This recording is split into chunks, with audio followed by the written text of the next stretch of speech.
It is 6 o'clock, so we will call the meeting to order.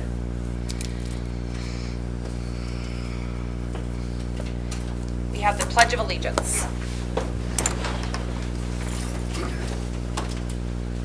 I pledge allegiance to the flag of the United States of America and to the republic for which it stands, one nation, under God, indivisible, with liberty and justice for all. Okay, we do have a few changes to the agenda. If you guys would look down under section 9, we're going to rearrange a couple things and we need to redo the lettering. We're actually going to remove our student representative report. Our student will become 9A. Not remove it, but, move it to... Remove it from the reports and we're going to move it up. We're going to move Dana. Yeah. Yep. Hi, Pat. Hi, sorry I'm late. Nope, that's fine. I'll let you get your agenda out. We have quite a few corrections under 9. Do we have an agenda? That was my home there? or my home laptop. Yeah. That's okay. Thank you for catching that.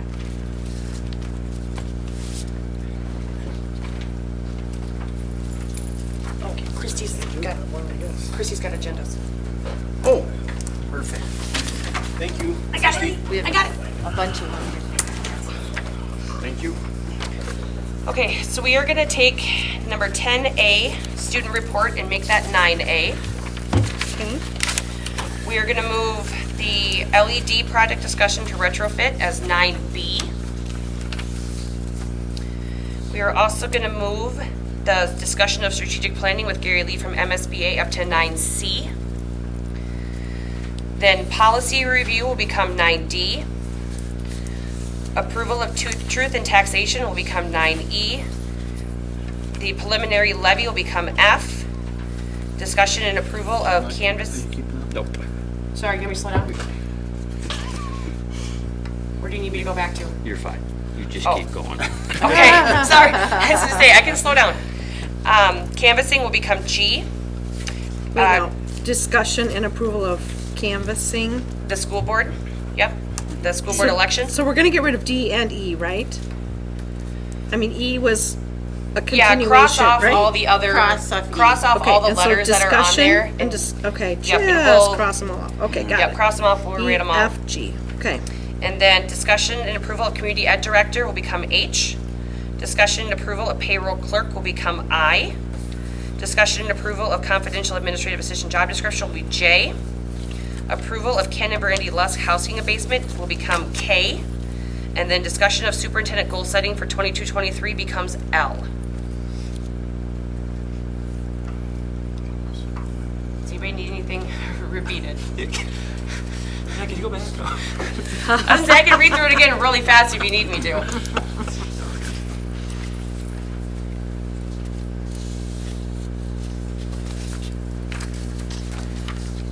Were there any other changes to the agenda?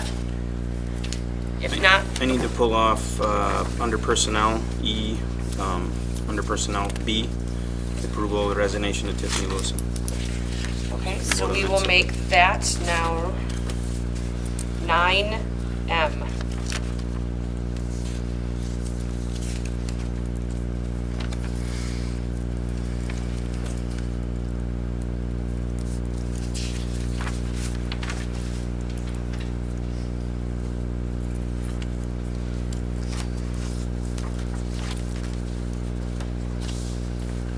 Are there any other changes that need to be made?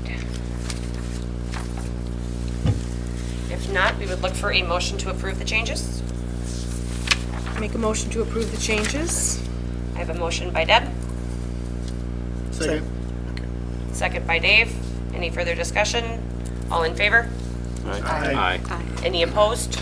Motion carries. Next, we'll look for the approval of the agenda. I'll make a motion to approve the agenda. I have a motion by Tim, Second. second by Pat. Any discussion? All in favor? Aye. Any against? Motion carries. Next, we have public input. Okay, we have nothing this, okay. Recognition and good things happening. Thank you to the staff, students, and community members for making the first few weeks of back to school such a great success. You are all appreciated. Thank you to the Lions Club for the breakfast served to staff over the fall in-service. It was delicious. And thank you to all the donors that have contributed in various ways these past months. Your contributions are so important to our district. We will move on to the consent agenda. First, we have the approval of the August 16th, 2022 regular meeting minutes. Okay. Next, we have the treasurer's report. We have September bills and August wires, July treasurer's report and bank reconciliation. We also have August treasurer's report and bank and reconciliation, the budget summary, and student activity funds. Does anybody have any questions? Nope. Okay, we had no fundraisers this month. For donations, we had Deb Hansen donated $50 to the Football Suites fundraiser. Leroy Lumber donated $150 also to the Football Suites fundraiser. The Lisa Hovde Memorial donation of $275 went to the LO Volleyball student account. And Odie's Country Meats had a donation of $161.88 to the concession stand. On to personnel, we have the approval of the resignation of Zach Triplett, custodian, effective immediately. The approval of the resignation of Nicole Hansen, kitchen staff, effective August 30th, 2022. We have the approval of the hiring of Ryan Evans as ECFE co-coordinator, effective September 1st of 2022 at $21 an hour. We're also looking to approve the hiring of Tanya Keim, ECFE co-coordinator, effective September 1st of 2022, also at $21 an hour. The approval of hiring of Georgine Carlin as Student Services Advisor for the school year of 22-23. It's for a 182-day contract at $40,000. And we're also looking to approve Lorraine Prindo, a 0.5 FTE ESL teacher.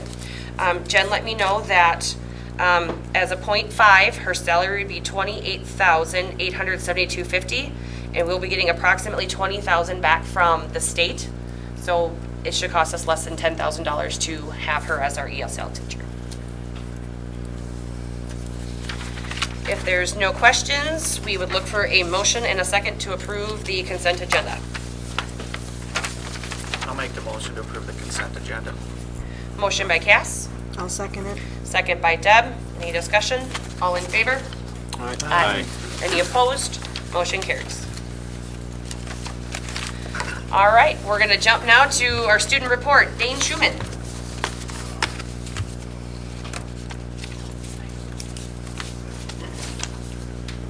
Sorry, Dan. Sorry. Well, we started off the year with Leadership Academy and Student Council greeting elementary students on their first day. We are also coming off an exhausting homecoming week, and I would like to congratulate the royalty, thank the staff and administration for making homecoming fun and safe. I think it's safe to say we all had a good time. Our football season started out with a win against Southland. The game started on Friday night and ended Saturday late morning due to lightning delays. We have seen brutal injuries since the last Mabel Canton and Lanesboro games.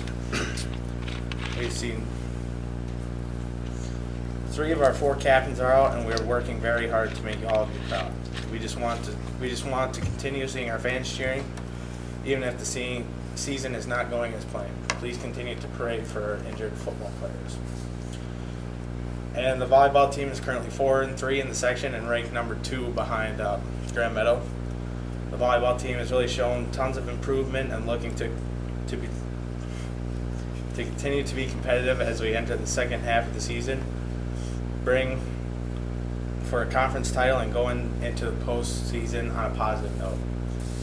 FFA, we kick off in our cookout is tomorrow, and we are in the midst of recruiting new members, so spread the word. Mauer County Fair was a big event in the summer. We had students and FFA members working at the Children's Barnyard and the ADA Mall stand. Yeah, that's all I have. Thank you, Dane. Thanks, Dane.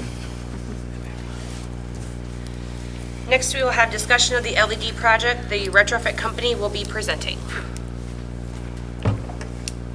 Where do you want? Anywhere? Over here? Where's the easiest spot for you, Dylan? Over there? Okay.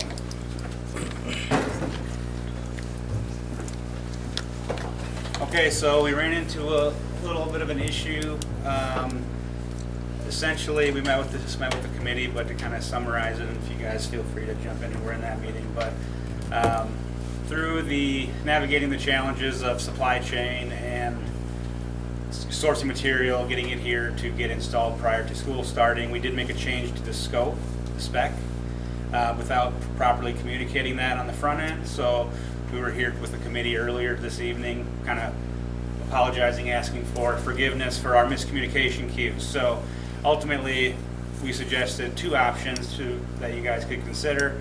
One would be we change out the linear bulbs to the brand as spec'd.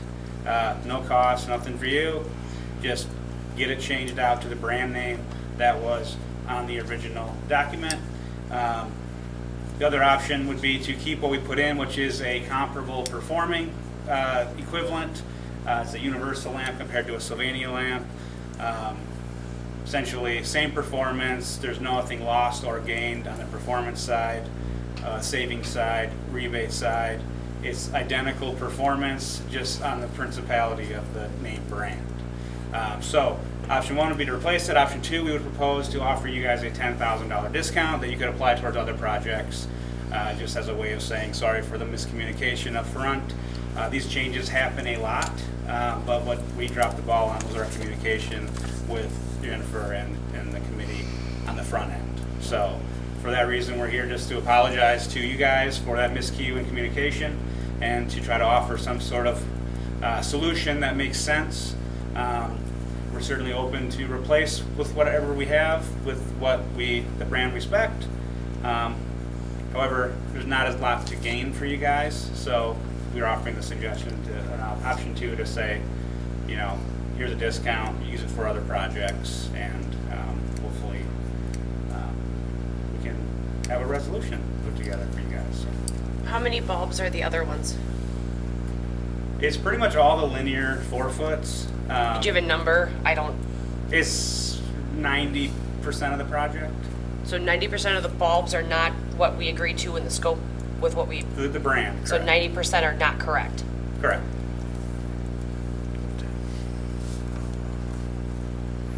Performance-wise, they're equivalent, but brand name-wise, they are not.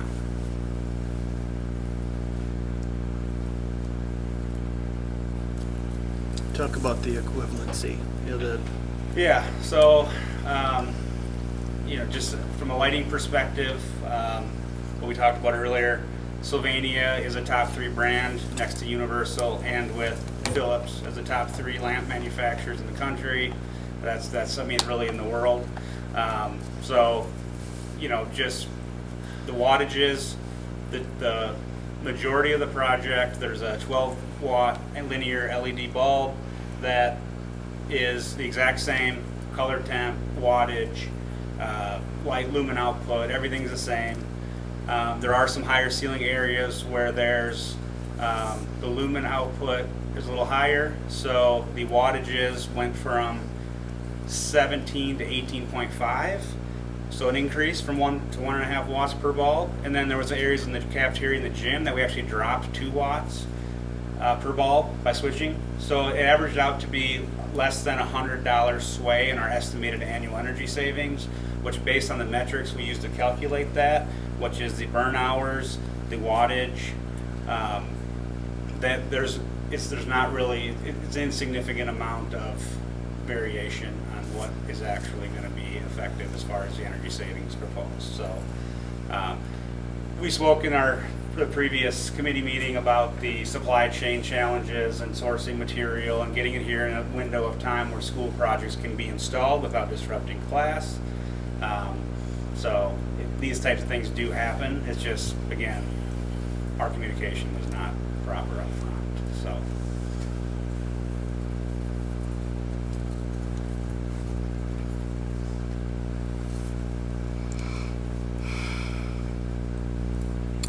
I appreciate you being here. I appreciate your honesty tonight.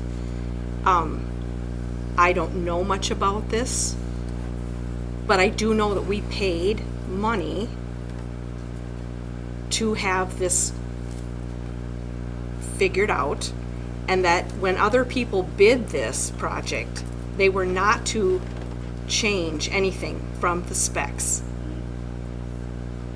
So that's what gives me a little pause. it was like a promise, and we did not allow other people to bid using different specs. So that's what gives me a little pause. Yeah, that's a valid point, and one that we talked about. I'm Okay. kind of in the same boat you are, is that, it was guaranteed that we would have these exact things. And to find out that it'd be different if it was, say, maybe 15 bulbs or 20, but we're talking 90%. And what was the total number of bulbs that were installed? I don't have that number off the top of my head, but I'll have to find it. But to find out that 90% are incorrect, that doesn't sit well with me. yeah, I mean, that's where honestly, the supply chain thing is gonna happen, but no, it's a totally fair point. I mean, When did you guys find out that you weren't able to get is it UIT? Whatever? ULT, yeah. I would say, early after approval, we would, process everything, get it in the order, and then at that point, we get lead times from our manufacturer, from our distribution channel. Lead times are estimated. They usually say, 4 to 6 weeks. And then what happens in these modern times we are in now is that on the 5th week, they say, never mind, it's going to be 5 more weeks. So through our experience navigating through these different channels, we, oftentimes make these changes. Again, full disclaimer of they're communicated properly on the front end. Yeah. But that's where, at that early on, in that stage is where we would have made that decision to get material on order, because even the Sylvanias were 4 to 6 weeks. So I don't know when we started the project, Jen. I don't know if you recall when we Middle of July. Okay, so Beginning probably of July. like end of Yes. May, early June approval, about 6 weeks, 6, 7 weeks probably. I don't know when we actually got. I think we approved in April. Yeah, April 20th. That put up, So probably in, May, we would have had an idea what the estimated timeline was going to be. But again, at that point, that's when the communication should happen. So,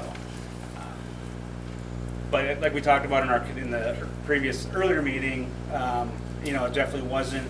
It's not a like a bait and switch type of thing. It's a like equivalent. And anybody that was in those meetings, obviously in that previous meeting, and the reputable brand name, the performance standards, you're not sacrificed as far as performance and results of the project.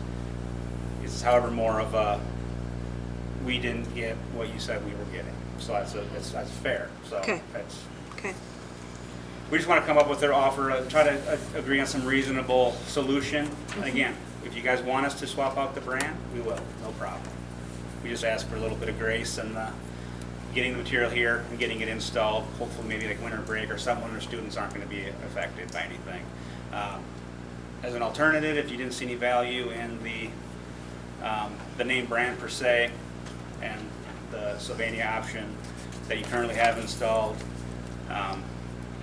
if you guys feel those a fair equivalent, and then you accept a sincere apology from us for our miscommunication, that's all we can ask. So it's valid either way. Okay.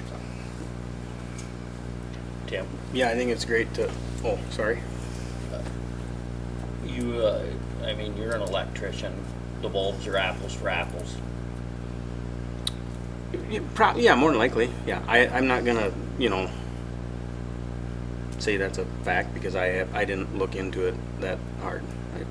Yeah. I didn't. I mean, yes, Sylvania's a big company, so I got nothing. I mean, I think Viking Electric handles Sylvania, so they come from a reputable distributor. So, but I And what appreciate was the them. brand of bulbs that you? Universal or ULT. Universal Lighting Technologies. Yeah. Yeah. They're a very reputable company and, Yeah. and reputable product too. Yeah. So, I mean, I appreciate everybody coming forward too, so we can talk about this. I mean, that's half the battle right there. So I think you guys have come up with two good solutions. I guess I just have the question of which one, where do we go? How does everybody want to handle it? But is this just for a, do we run it by the school attorney just to say we should do this versus this, or what is, just a quick question. That way we got some guidance on it. attorney, obviously, so. You're thinking from the standpoint of it was bid Just- one way but done another Yeah, yeah, way. and, We're and not- if, and just to make sure that, you know, we have something to, I guess, solidify everything together, since we're not using the bulbs on the spec sheet, but say, we'll accept these, and then maybe have an agreement to say, yep, we agree to do this if we're gonna leave the ones in, and we'll stand behind, you know, same thing, I mean, just, you know, you're getting out of that scope of work, so how do we bring that back for school district liability type reason? Because to me, if the bulbs are, you know, Yep. if They're they're the same wattage, same light output. quality, and I'm thinking of from a quality standpoint, if they're the same quality, it doesn't make a lot of sense to me to go to all the work to swap them all out. Right. We might as well accept his, in my opinion, Right. assuming that there's no problem Right, that's You where, know, that's where we just wanna make from sure a we bid don't, standpoint. yeah, we don't wanna Right. mess up on a So decision. some of the discussion in the meeting earlier was potential for any kind of liability based on what the folks that did bid, that Right. did not get the bid, Yep. so forth. So I agree with you on the fact that why waste the work replacing them when we've got equal quality product in there now. But I think that maybe we should, before we make a decision as a board, to check with our attorney to make sure about this question about liability. Yep. Yeah. I agree. Yeah, as I stated in the committee meeting, I think, if it was a lesser of a quality bulb, this would be a different conversation. But being that, it's equal for equal, I'm on board. We just want to make sure that we're covered basis wise as far as legality. And as I stated, I'm for, accepting your apology, and we're all human, we all make mistakes, and businesses do the same thing, so we're not perfect, but we need to protect ourselves as well. So I'm for kind of looking into it and kind of bringing it back to the board and having further discussion about it too. So As far as your warranty and everything, that doesn't change, does Yep, it? everything's the exact same. Yep. Yeah, I mean, we've been, as mentioned to Jen, we had a call with my VP and Aaron, Adam, out of the rep over there. And really just like, we've been here for 30 years, we're not going anywhere. The warranty's the same, everything is the same. It's just, it was, we were scrambling. I don't wanna make excuses, but it was like, we made something, we miscommunicated, we made a call, and then we didn't communicate properly. So we're here to own it. We want to just make it make sense for whatever you guys feel is reasonable. I naturally have the opinion like if it's equivalent, why change it? But it's not my decision. It's up to you guys. So, but we're here to, and whatever, as far as there's a contractual like, hey, we're gonna go this route and we're good with it. But let's sign something here. We'll work through those.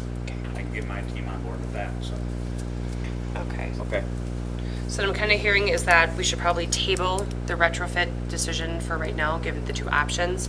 And Jen and I can then get something put together to Morgan, to get an opinion from Morgan. We'll get everything she needs, get it sent in, and then once we get an opinion back from Morgan, we can get that sent on, and then maybe bring it back for October, once we have Morgan's legal opinion. Yep. Does that sound good?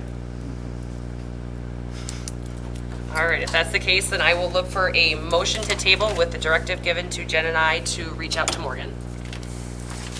I'll make the motion to table the retrofit company proposal until you can confer with Morgan. Okay, I've got a motion by Pat, Second. second by Dave. Any further discussion? All in favor? Aye. Any opposed? Motion carries. Thank you for your time. All right. Thank you. you. guys. Carrie Lee, you're up. Speaking of Junior. The thing I want to apologize for is that I got coffee spilled all over the paperwork that I threw my empty deal in my briefcase, and I pulled it out and I sat down. I go, oh, this is what. All right, so tonight we want to talk about the strategic plan process, and the goal tonight is to come up with some dates. That's it. That's the only thing we're trying to get accomplished and to get it scheduled up. The strategic plan process has three main parts of it. It starts with the data collection, and then the second part is 3 meetings of the committee, which we will create someplace, some way down the line. They'll be made up of board members and community members and staff and whatnot. And at those 3 meetings, the process of coalescing all the information that was gathered and creating then mission, vision, belief statements, looking at starting to put up focus areas and starting to develop goals. That's what's going to occur in those 3 meetings. And then the 4th and final meeting is when we pull everything back together to make sure that everyone's on board. And we would also do a board self-evaluation at that point. Okay? So those are the 3 big pieces. And what I would, so I'll pass off my messed up materials here to you guys. Is that what we got in the email, Jen? Is that the same? No. You got the contract. Okay. But you can find these online. Yes. So, These are much more in-depth with detail. Okay, all right. All right, so we'll, sorry for my copy, it's decaf, so. Won't keep us up at night. Yeah. All right, so the process, you can kind of see all the to be determined things on the left. And the first thing that the first 2 things that we're doing are what's happening tonight. And so on the first 2 items, that's 9/20. So we're just getting together, talking about when we're going to put this whole thing together. So what we want to do is we want to start on the 3rd item. And what I'm going to propose is 2 different starting dates. One would be October 10th, and the other one would be October 17th. Now there's no meetings taking place. That's when we would start the surveys and start the listening process to gather data. The difference here is if we start on October 10th, we can get this done before Christmas. If we start a week later, we're going to hit Christmas and we're going to end up, and then we got leadership conference and we got new board members coming on, right? We got all those things happening. So I'm proposing that we pack this in as tight as we can and we start on October 10th. Okay.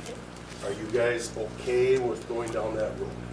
Yes. Now, the issue on that is we will, with going that way, we'll end up having a meeting scheduled the week of Thanksgiving. So we try and put that in on Monday, the week of Thanksgiving. You guys have school that week? Yeah, Monday, Tuesday. Monday, Tuesday. Yep. Okay. So that's kind of where we're leaning. All right, so given that, we would start then on number 4. oh, Staff is, not there. right. MEA Bria, What- no, oh, no, no, you no. said 10th? No, 10th. never Oh, I mind, thought you yeah, said never mind. 20th, my bad. Never mind, No. yep. What is that MEA, just so we stay away from that? Yeah, the stay MEA away is from the the next week. 19th, 21st. Yep. Yeah. Okay. Yep. So let's start walking through it then.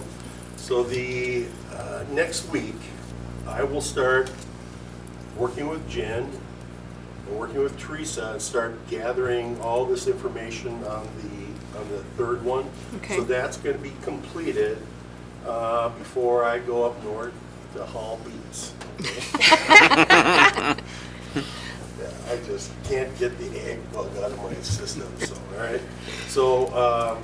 So we'll get that done before the 28th. So the 3rd item will be done by the 28th.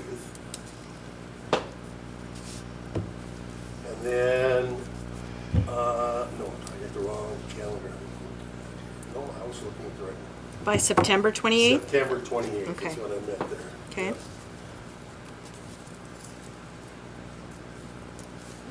Okay, and so then the information begins, we'll start gathering the data starting on October 10th.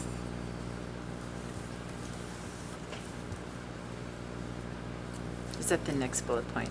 Yeah, and that's The fourth. number 4. Yep, that's number 4. So number 4 is 10-10 start. Yep, and Okay. then start, and that will go through 10/24. Okay. Now, what I would like to do is then on October 12th, schedule the listening sessions. And the listening sessions, I'll conduct, everything will be done,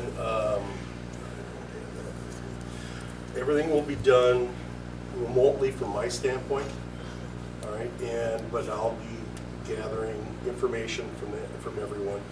But on that day of the listening sessions, on the 12th, I propose that we would start with students at around the noon hour, whatever your noon hour is. So we get set up an hour for a listening session from the students then. Then at approximately 1:30, we would do administration. And then when do you get out of school? 3:15, 3:30? 3. Three. So we could start at 3 o'clock with staff.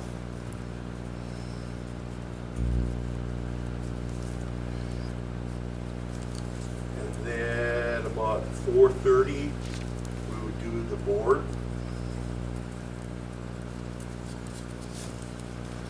And 6 o'clock, we'll do the community.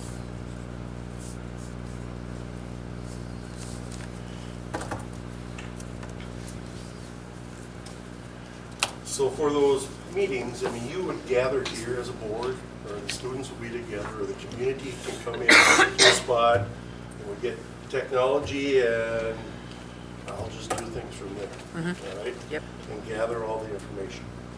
All right, so now that gets us through the first leg. Now we're gonna start the second one, and I need about 2 to 3 weeks to get all this information coalesced and pulled together. So I'm looking at November 9th as the first meeting, So is that the second to the bottom bullet? second to the bottom bullet, And that was what date, Gary? November 9th. Okay.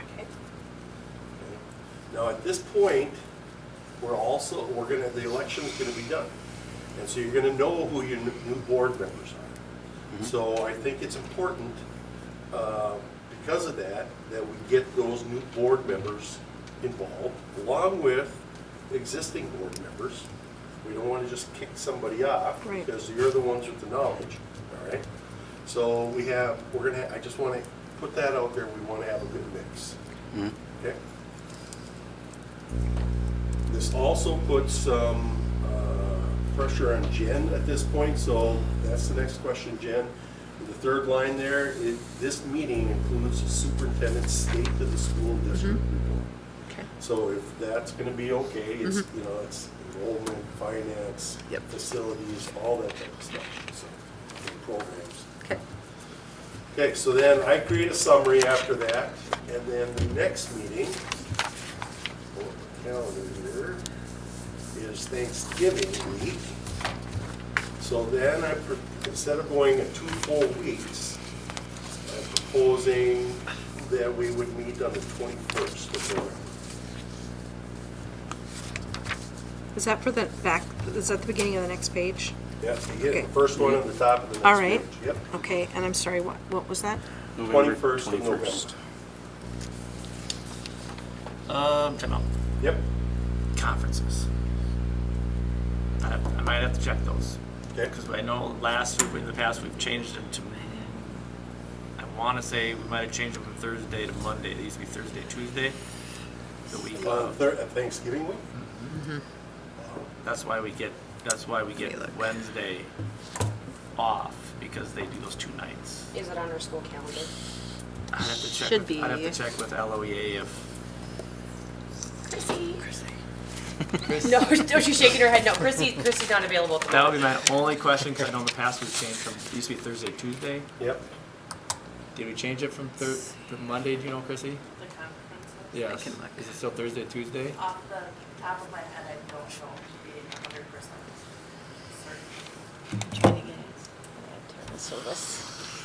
And did we change it last year, something about football or something? We had to switch up one of the days? Yeah, because of the Yeah, there was something with football that we switched a day. You want to schedule it for Monday, and I can look into it tomorrow? But we can do it, or Tuesday, I don't care, I'm just worried about people going out of town for Thanksgiving. Sure.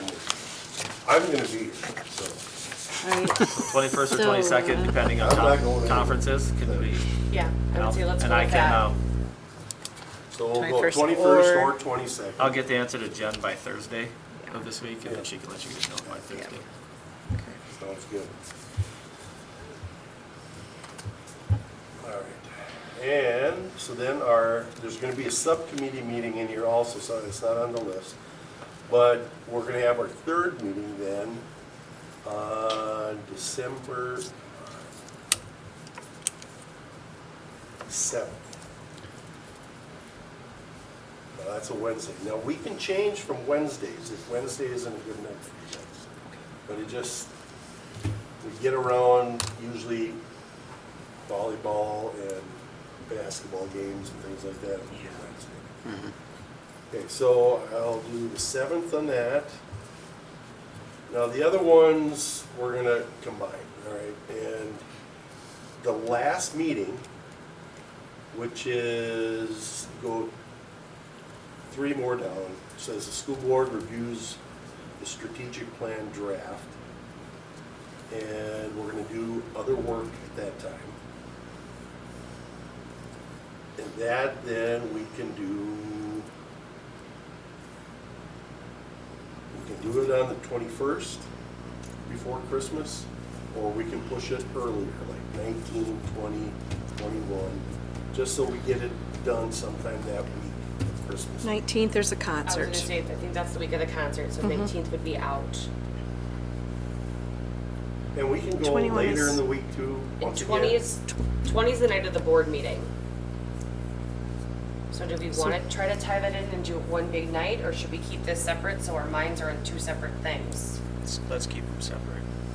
I would The suggest that. 21st might be our only option. Yeah. Okay. And if things go south and we can't do it, well, then we'll modify it. Okay. And at that point, guys, what we hope to have for you is something that looks like this.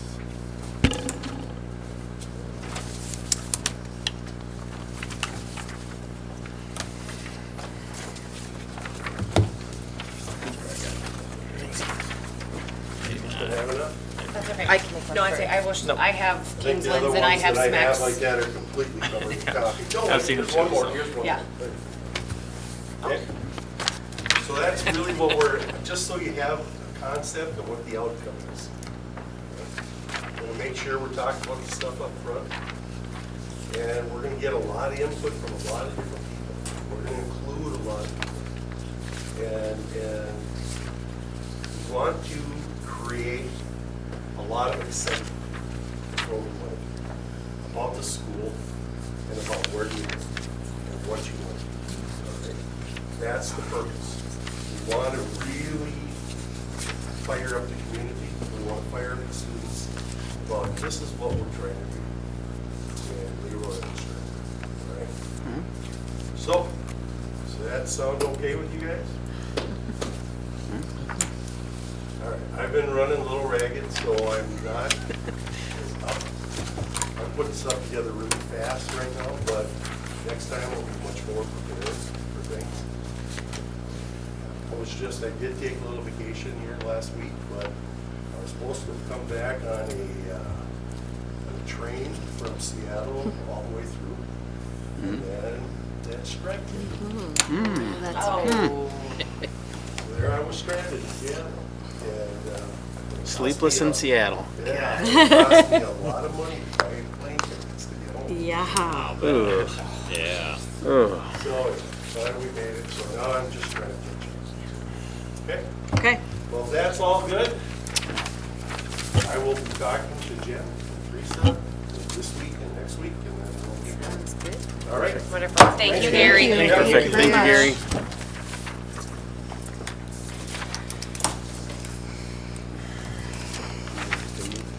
Okay. We're gonna call, tonight is actually Parents' Night for volleyball, and we do have 2 board members that would like to walk with their daughters.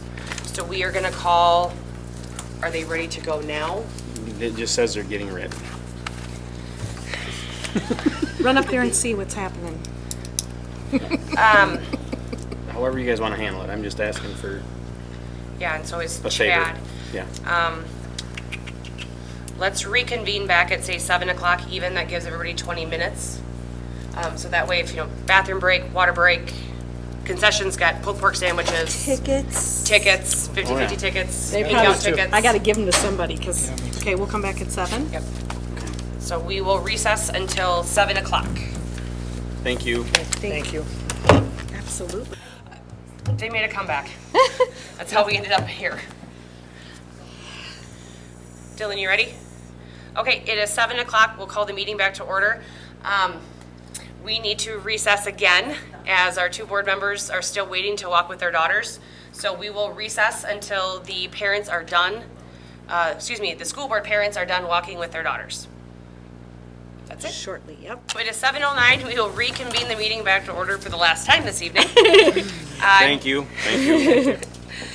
Next, we move on to item 9D, policy reviews, first readings. Policy 523 incorporated by reference, 525 violence prevention, 526 hazing, 527 student use, and 528 student, parent, family, and marital status non-discrimination. We reviewed these today in policy. We didn't have any changes. I have just one question, and then that is, do we use that form for the kids in the parking lot? No. Okay, No, it's the, just in case in the future, keep it on there. okay. It's just, I think it even says sample form.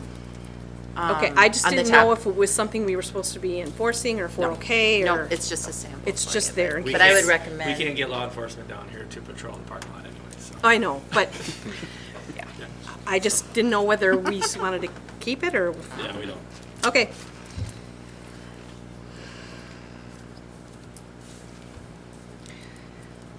If there are no changes or additions, we would look for a motion and a second to approve the first readings. I'll make a motion to approve the first reading of policy 523, 525, 526, 527, and 528. Okay, I I'll have a second that. motion by Tim, second by Deb. Any discussion? All in favor? Any opposed? Motion carries. Next, we move on to policy review, second readings. 516, student medication, 517, student recruiting, 518, DNR, DNI, 519, interviews of students by outside agencies, and student disability non-discrimination. No changes were made to these as well. I'll make a motion to approve the second readings of policy 516, 517, 518, and 519.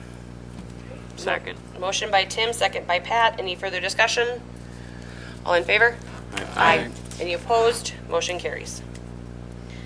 Next, we move on to the approval of the truth and taxation date. We're looking at December 20th, 2022 at 6:01 p.m. We have to do this in December to finalize the levy amount. We cannot start before 6 o'clock. That would also be the night of the board meeting, so the board meeting official time would be pushed back usually till about 6:30. So if that works, we'd look for a motion to approve the truth and taxation date. I'll make the motion to approve December 20th at 6:01 p.m. for the truth and taxation. Motion by Pat, I'll second. second by Cass. Any discussion? All in favor? Aye. Any opposed? Motion carries. Next, we have the approval of the 2022 Payable 23 levy certification. So we will turn this over to Christy or Jen. Okay, so in front of you, you should have a form that looks like this. It says draft across the top. It has a yellow column, that kind of stuff. Essentially what this is the levy as it sits today. Now the levy is going to continue to change until the end of the month, and it could still change again before we actually complete our truth and taxation, and then it can still change after that based on legislation or what their decisions come forward with. So right now, what you can see is in the first column is the 21 pay 22 levy, which is what you certified last year. What its final levy was at the end of the year, which came in at $1,026,215.88, as you can see at the very, very bottom of the page. The proposed levy, the 22 pay 23, is increased slightly to $1.2 million, $185,000 increase over the prior year. Where we can see some of those changes is if we go to the first section, which is under general fund, we can see that there's an increase overall of $163,000 from last year's levy. Community service, the middle section, there's a slight decrease of $1,600, and then our OPEB debt service fund is increasing about $23,000. The one thing to remember about OPEB debt is it's kind of self-balancing. It self-checks itself and corrects itself year over year. So some years you may see a reduction, some years you may see an increase just based on whatever activity is going on within the fund. That is the high level. At this point in time, there's one number on here that's missing, which is the building and land lease, which gets updated by SNEC. So I'm going in, that is one of the numbers that's still yet to be put in there, which is why I said this is still subject to change. So what we're looking for tonight is for the board to approve the maximum, which means then as it fluctuates, if it increases, decreases, whatever, we always go for the highest amount in which will be offered instead of trying to set it at a dollar amount, which doesn't help the district in any way, shape, or form because it locks us into a dollar amount. So all I'm asking tonight is that the board certify the maximum, which is the vote that you need to make for the 22 pay 23 levy. Are there any questions before you make that vote?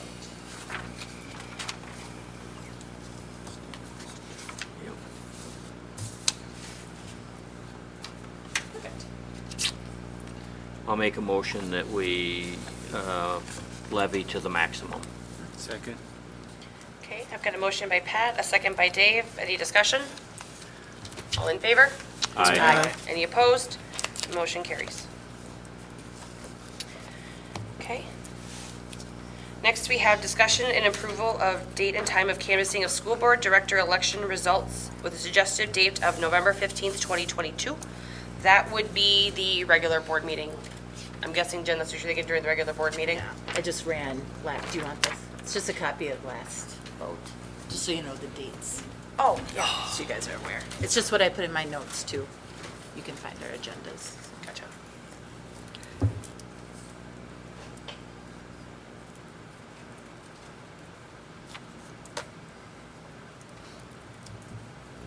If that's okay with everyone, we'd look for a motion and a second to approve.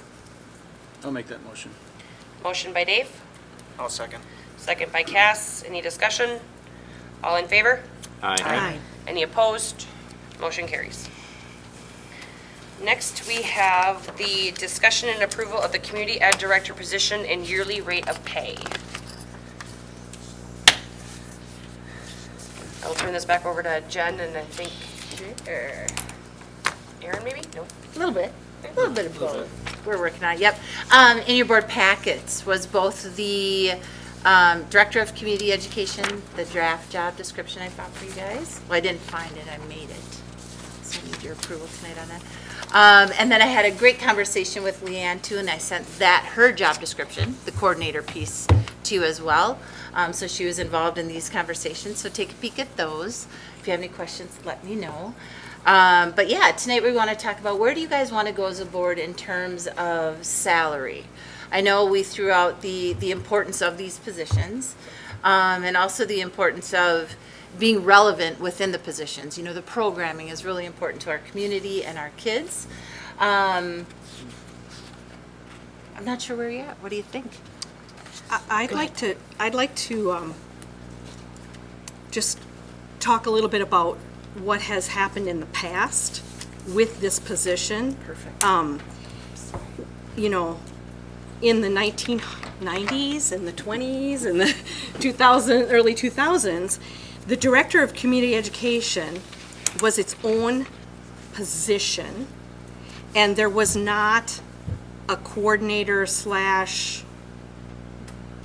any other type of there wasn't these two positions. There was this position, and the person did it all. And they were paid an hourly salary like our ECFE. And that's how it ran for a really long time. And then it seems like we did not have anybody who wanted the position anymore.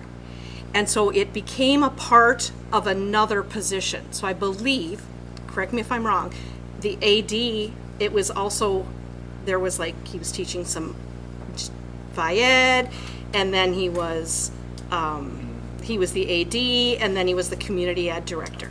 Okay. Yep. I'm pretty sure that's the case for a couple of different people that were here working on staff.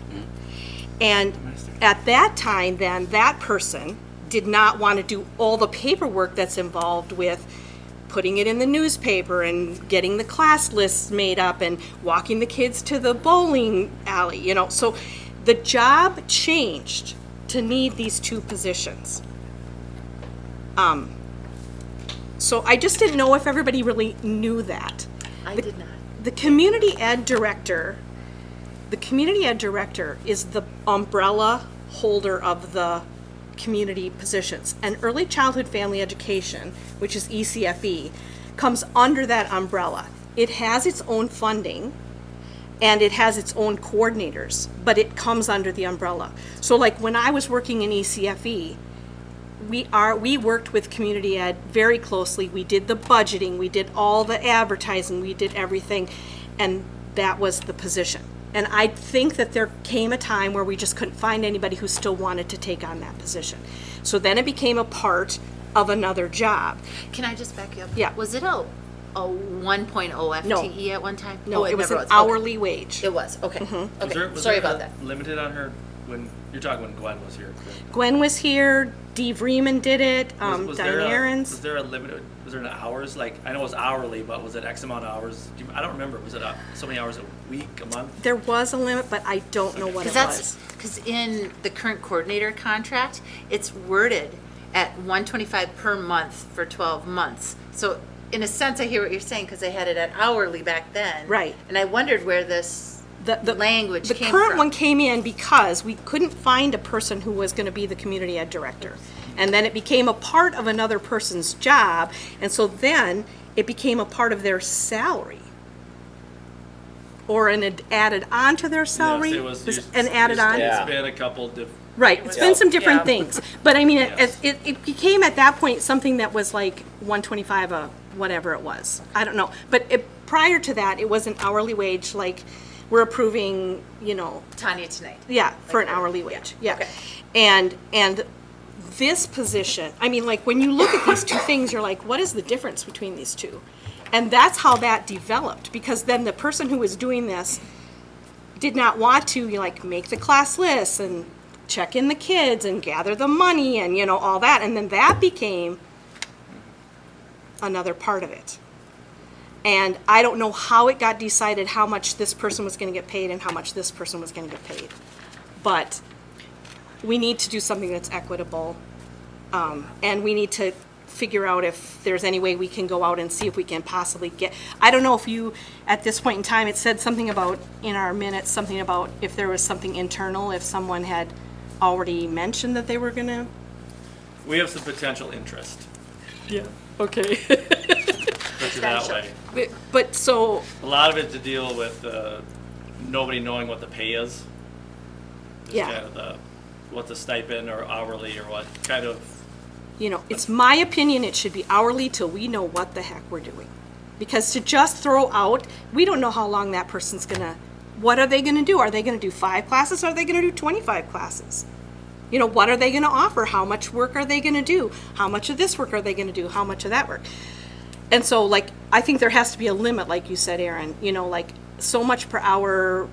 With a max of like 20 hours per whatever. But we don't really know if a person's going to take this over and really do a good job with it, and they're going to offer more classes. Obviously, they need to be paid more than someone who's just going to have Leanne run a few classes. Yep. I agree. So my opinion at Make this it point is that if it's hourly and we can kind of start keeping track, of what this person is doing and how much time it takes, and put some type of a cap on it, you know, and how much is that person willing to do? Are they willing to, you know, are they willing to make the class list? Are they willing to meet the kids in the breezeway and walk them down? Or are they not? Then we do have to have this other position. Then it's the other, Otherwise, we don't really have to have that. So, that's my 10 cents worth. That's good.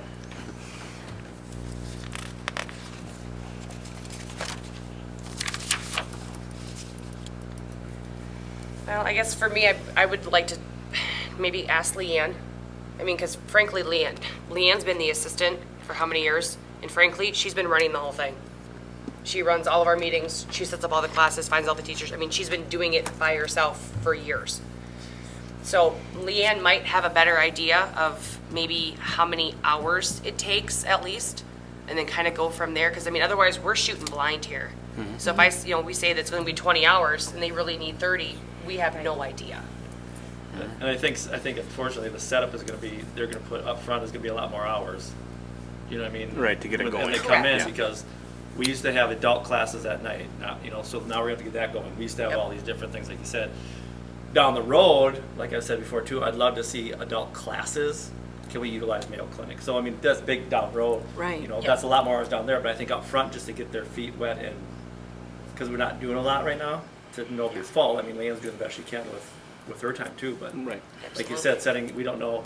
There might be 40 hours work for the next 2 months, but then it might level off to 20 when they get settled in. I don't know either. But I think you're right. I think it's hourly until we see what kind of quality. So we could figure out a salary tonight, and then come back. I could talk to Leanne, and I could come back, and then we could figure out the cap next month. I mean, just to get I things would like to get started. it posted though. Yes. I really have heard a lot Yes. of people have been asking Yes, we about want to do that. classes. So whatever you guys decide, I think we got to post it. I think we need to do some research on what other community ed directors / whatever we decide to do moving forward, what they get paid. What does Kingsley get paid? What does, Southland? Trevor did look have at it. Jen Yeah. sent us that Yeah, I spreadsheet. sent There's that to some you guys. classes We have the that- spreadsheet. Yeah, so I'm just saying, like, we need to be comparable Yep. to that. Because I know there are some districts that have a full-time community ed director, and that's all they do. Right. And that's why they can offer all these classes. Granted, they are triple the size that we are, but still, there's no reason why we can't have something similar to that. How did you guys come up with the 21 per hour for Tanya and Ryan? That has been historically. Is that what it Yep. was? Okay. Yep. Yeah, because then we look at, Oh my gosh, we went Less back like 3. 7 years. and then I think we looked at the Three teacher. Then I employees. think we looked at the teacher that does it. Yep. Yep. Okay. That currently does. Yeah. I just So would that be an acceptable number for this position, do you guys think? Same salary, same hourly wage? The $21 that we're Yeah. talking about? Potentially. Yep. Because then that would be roughly, if it was full-time, let's say it was full-time salaried, that's approximately $44,000 a year, give or take. If it was a full FTE. Right, Keep that in mind. That's 40 hours a week. which it isn't. You're right. Obviously. We're not there. No. But just so you know, But that just might be a starting point.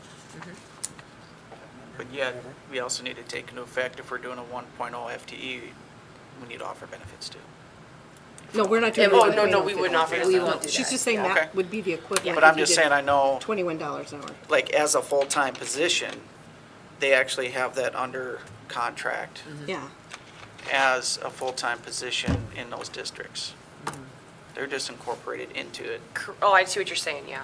So if that's something that we could potentially offer somebody, even if it's a 0.5, as part of their salary, I mean, I'm just throwing ideas out there.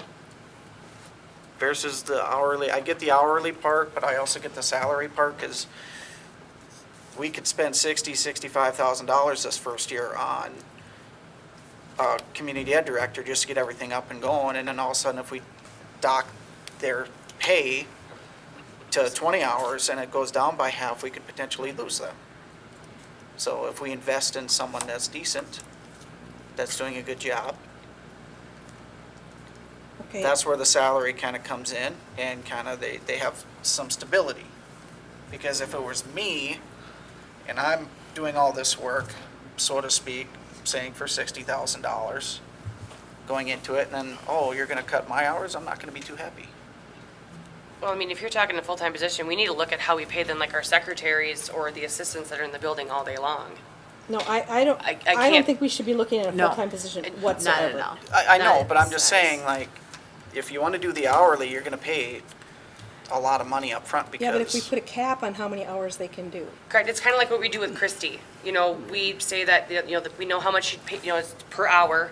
We put a cap on it. I mean, there's times that, you know, say audit time, something goes wrong, you know, Jen approves it or somebody approves it to go over. But, you know, to kind of work with their So- hours. So here's the thing I'm thinking in my head. If we want to get our community ed going again, I want somebody that wants to do it. I don't want them to go, well, I'll do that for that amount of money. Yeah, right? I want them to want to do it. I don't want to shortchange anybody on their hourly. I just want them to do it. Right. I mean, if it's going to take a huge hourly to get somebody to want to do it, what's your end result going to be? Yeah. I just throwing that out there. I mean, I'll do a lot of things for a lot of money, but do I want to do them every day? No. So you know, it'd be nice for somebody to invest in it and really take a hold of it and say, hey, this is what I want to do. Whether that's salary or hourly, I mean, I view it pros and as- cons. Yeah, I view it as like, you know, we've tried the whole stipend thing, and I'm not gonna say if it's worked or not, but I think we just need to have one single person do this and kind of focus on it, because I'm not saying previous community ed directors have done a bad job, but we're kind of going into that direction where we are lacking, and there are programs that are out there that we need to offer our kids, because our kids need those outlets, and they haven't been offered, so. I'm willing to invest in a little bit to kind of jumpstart this. That's where I'm going with my conversation.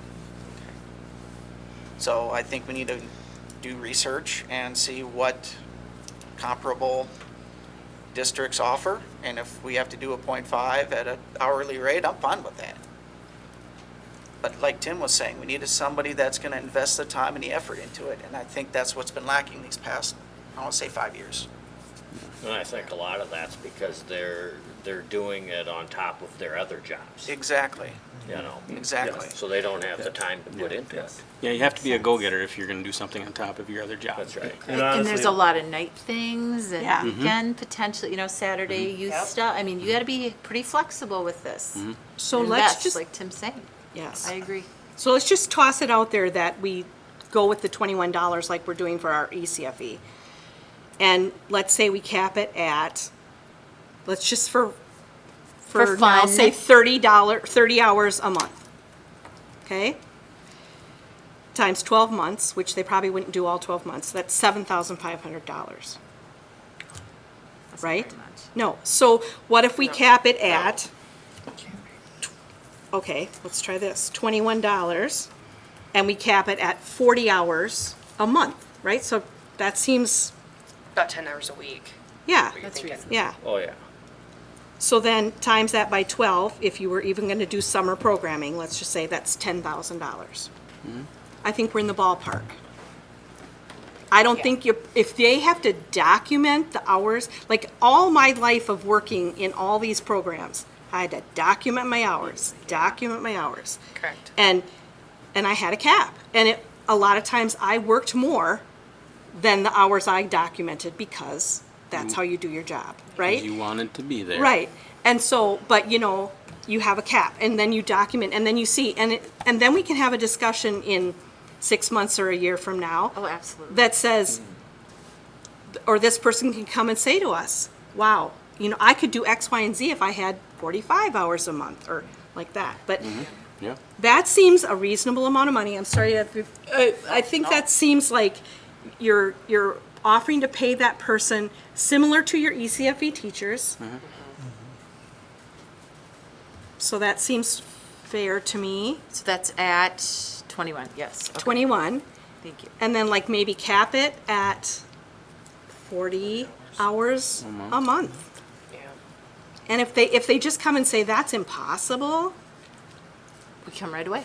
right, We can relook at this, always. Like you said, if they're documenting Always. it, we'll know right away. if Right. it's- Yeah. right, If it's reasonable. right. you know? And you'll be able to I mean, see it. you can't say I collected money for 5 hours, right? You know? Right. So you document what you do, and Yep. then you see, we get the real picture. Yeah. And then when they get programs going, we'll definitely see. You'll see if it's And then if working they or do a And not. you'll great job, and you might see a absolutely, we're gonna decrease. pay them more money. if Of they're- course, Yeah. yeah. Correct. Add more hours. Yeah. That's Would what's you gonna be happen. okay adding on to your motion, let's reevaluate this in 3 months to see what, if we get a candidate, see what the hours are and then kind of revisit what it's gonna take?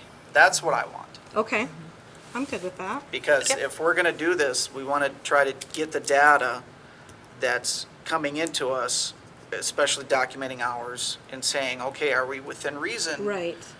With our pay scale and with how much time it's gonna take. Because like, investing that amount of time and getting the right person is gonna take a while.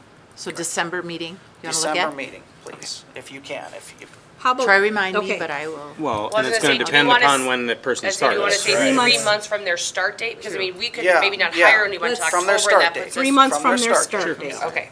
And that way you can get some advertising in right now. Yeah. Perfect. Um, We can do that. And what are we gonna do? Are we gonna advertise for a director who does it all?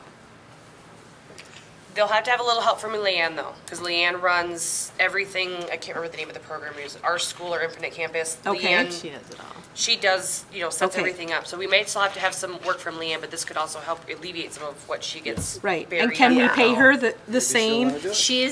She's currently under contract. Remember, we approved her a couple months in August. That was just Not for a the couple. summer, wasn't it? Nope. Oh. It's her 12-month contract. Oh, okay. I would suggest we keep that for Okay, her. okay, yeah, You okay. know, it's only fair to her too. Oh, yeah, We did approve that. yeah. So, Does that sound okay to you? Yeah, Okay. that's perfect. I'll advertise that tomorrow. nice. Thank you. One thing, I don't know if I brought this up before, and John hasn't told me to do this, but I'm just pining for John Stockdale for the summer. I don't know if you don't need to do it now, but can you guys think about upping his pay for the summers? I don't know where that he falls in any of this, Yeah, but I know he gets paid pretty low for what he does in the summers as compared to people that do transportation, I mean, wouldn't scheduling, it- teach wouldn't those we little guys, and won't we try to do the same? I don't know, I'm just, How about I put it on next month's board 21. agenda? Gives you guys time to think, research, ask around, look.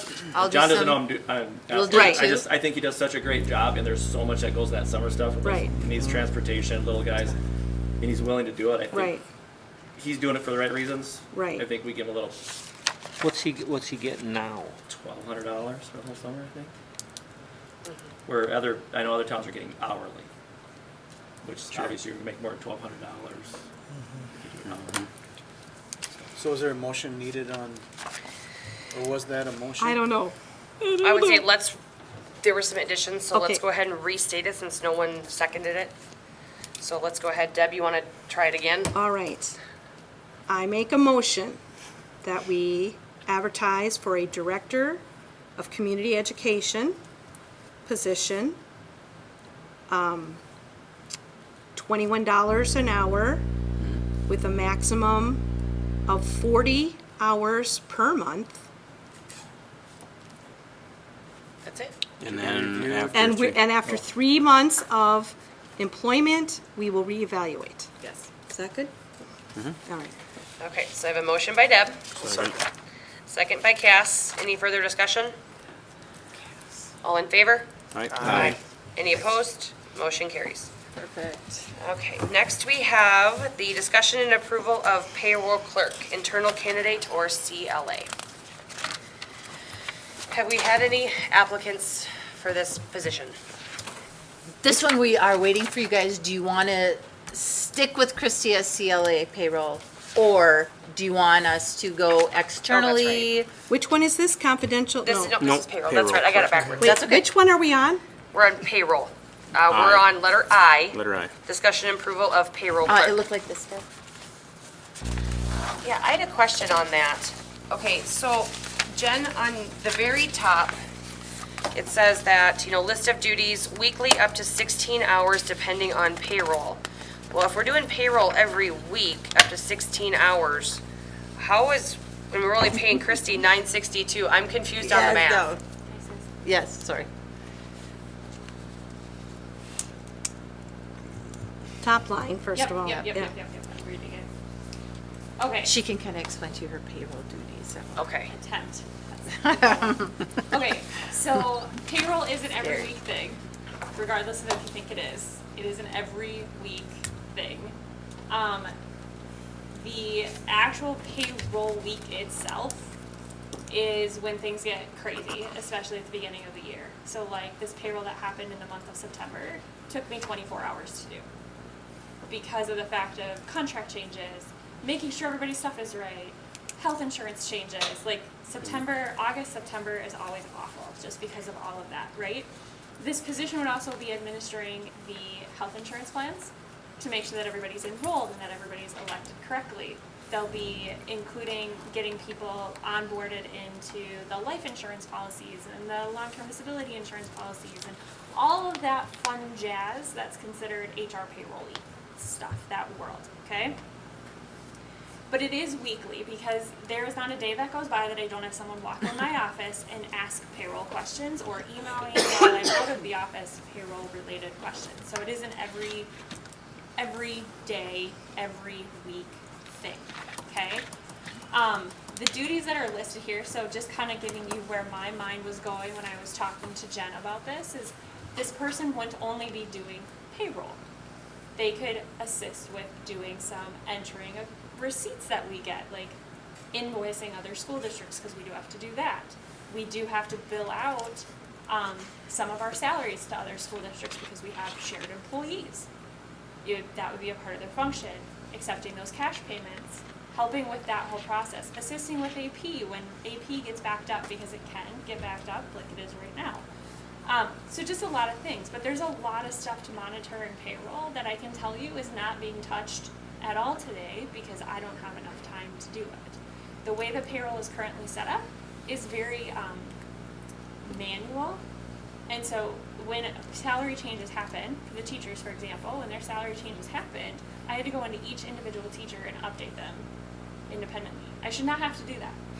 And it's all because of the way that they're set up in the system. Same thing with benefits. I had to go into each person and update all of their benefits independently, and I should never have to do that, and it's all, again, because of how the system is set up. This person would be responsible for making sure that that gets streamlined, centralized, easier for anyone who comes into the district, to help anybody through that transition into the district and be able to help assist with answering any questions, any payroll questions or HR questions that may be available. Other things that they will be doing is if we have to work with the IRS or TRA or PERA, helping resolve those issues that we have sitting with them. I can tell you right now, I have 2 years worth of stuff for TRA that need to be revisited, and I don't have the time to do it. I've figured out part of the problem, but now it's going back and figuring out the rest of the problem. Once we figure it out and we get everything sent off, it'll be a quick change at TRA, but on our side, it's a lot of work to dig into it and figure out what's going on. PERA, we have the exact same thing going on. There's things that need to get dug into and just making sure they're correct and responding back to them. And it's not that I'm trying to be negligent in my duties to them. It's just, it doesn't need to happen today. It can happen 2 weeks from now. It can happen a month from now. It could be a year from now still. It'll be something that we can still work on because it doesn't penalize any of the employees in any way, shape, or form. It doesn't penalize us as a district. But a payroll person who is here on site would have the time to do that digging and be able to get through all of those problems and all of those issues and all the reporting that needs to happen. We also have what's called GASB 7475 reporting, which is a governmental accounting standard board that boards accounting that we have to provide. It's used for audit every single year, but it's a whole bunch of HR data, not payroll data, HR data. This person would be able to dig into that data. I have to pull it every year anyways because of the audit, but it does take time. In and of itself is a 4-hour project when it's a non-huge reporting year. This year it's not a big reporting year, but next year it'll be a big reporting year, and it takes about 16 hours to get that done in and of itself. So yes, 16 hours up there, I could fill this person full probably more than 40 hours a week. If you had a person, I would just keep throwing things at them. The other thing that they would assist with is new hire onboarding. Right now, I have nothing to do with that. Typically what happens is a person gets hired, I find out after the fact, I'm setting up their time clock, and we already have a week's worth of data that has to get manually entered into the system. But this person can get them set up the day that they started, have everything ready for them when they walked in the door. They have their ID, like their ID number, they can clock into the system, and everything is streamlined from the minute they walk in. Right now it's clunky. They have to fill out a paper timesheet. They have to track all that stuff manually. They have to, there's lots of clunkiness to the process. So, I know that's more than what your question was, but it kind of gets to the point of the 16 hours that it honestly could be more than 16 hours. I've told Jen multiple times, I said, you get a full-time or a 0.8 payroll clerk. We can get everything cleaned up and they can be doing other work that I'm working on right now that we could train them to do that is, I don't want to say beneath my position, but not worth the dollar figure of what you pay for me an hour. And the way my contract works is that if I don't work it, you don't get charged it. So you have a maximum contract right now of $75,000 a year, which is the equivalent of 9.62 hours a week, which also includes an hour and a half drive time for me. So you have to subtract that off the top, so you technically don't have 9.62 hours a week.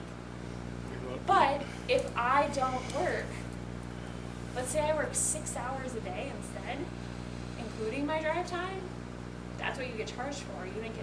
We don't charge you to the max of the $75,000 regardless if I work it or not. We only charge you that if I work it. Right now I'm exceeding it significantly, especially right now. But all last year, we wrote off 3 months worth of bills for my time coming into the district. And mind you, that was more, I was working on stuff still more than 1 day a week because I do answer emails and phone calls and respond to people, and I do try to respond to the staff as quickly as humanly possible. And they all, I think most of them know that unless it goes into my junk mail, which is where we have a problem. I don't look at my junk mail. But many of them are aware of that and know if you don't see it, you gotta email me again because it will come through at some point. So that's this whole thing in a nutshell for you. The bottom portion of it, where it breaks everything out for you, is where the top piece is my current contract, which is the $75,000 at 150. That's where I get the 9.62 hours. If you were to revise it to 100,000, so increase it by 25, then you get 12.82 hours. Again, you need to subtract off my drive time of 1.5 because that's part of the bill. If you increase it another 24.8, then you get 16 hours totally a week. So let's just make a nice round average to 50,000 just for that increase. Now look at the payroll clerk costs. You can get a payroll clerk for $1,000 more if they were paid $21.31 an hour, full time. But the numbers down below don't include medical insurance. They don't include medical insurance. That's an election that we don't know. We can't anticipate it because they may not need it. Yeah, but if they do, it would go up. So if it went up, then you just have to increase like another. If it's single, you're looking at another 10 to 12,000. And if it's family, how much is it? 11.50 a month. So a little over 12-ish. So you're talking 10 to 12,000 either way for insurance. Yeah, yeah. So does CLA have people that do payroll at a lesser hourly rate? So we have people who do payroll, but we only have one other person who does school district payroll. And she does it for 3 other schools already. And the problem with school district payrolls is they all happen at the same time. Every school district is paid on the 15th, and some school districts are paid on the 30th.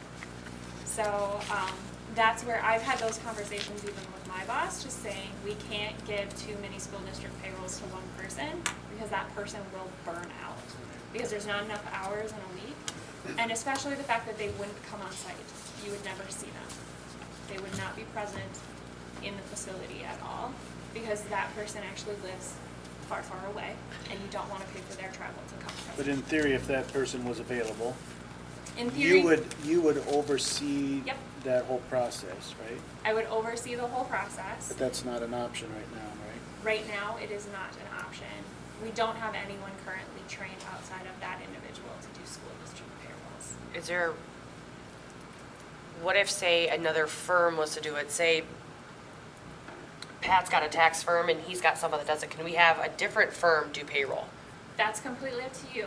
Okay. You do not have to use CLA to do your payroll. Okay, I didn't know if there would be any issues with that or some systems or nothing. We can't control that. It's the client's decision to work with whomever they choose to work with for whatever they choose to work with for.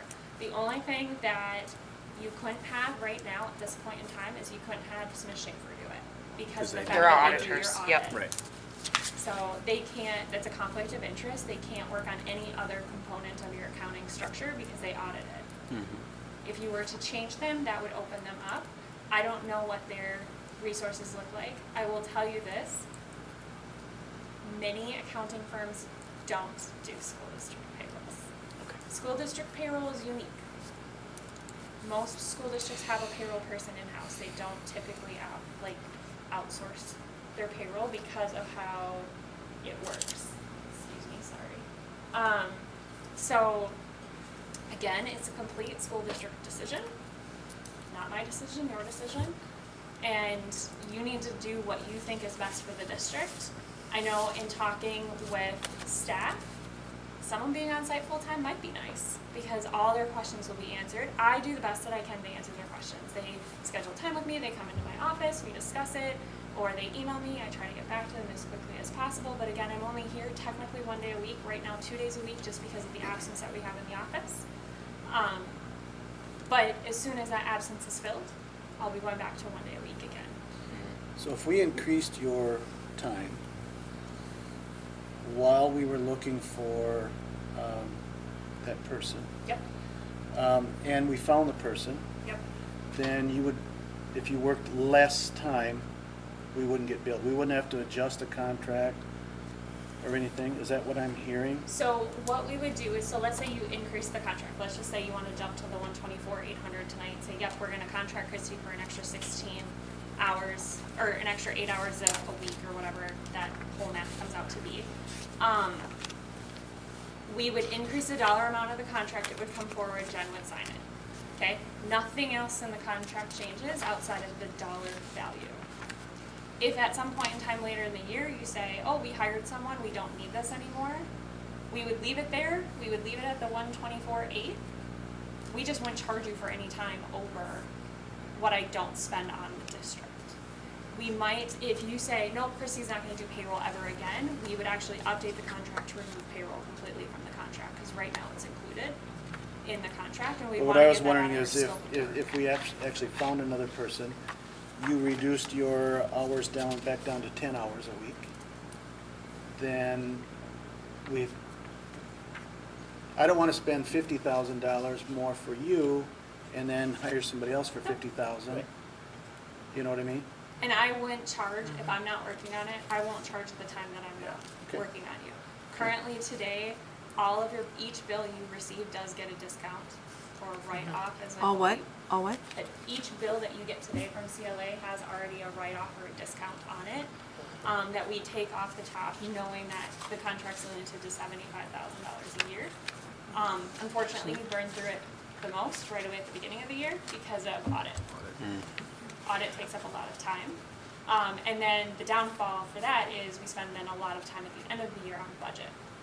So the way I would look at this is if you were to hire a payroll person, that person would alleviate those duties for me so then I can help focus, we can really focus in on the budget, we can build something a lot better than what you currently have and really do the business manager job of what the district needs.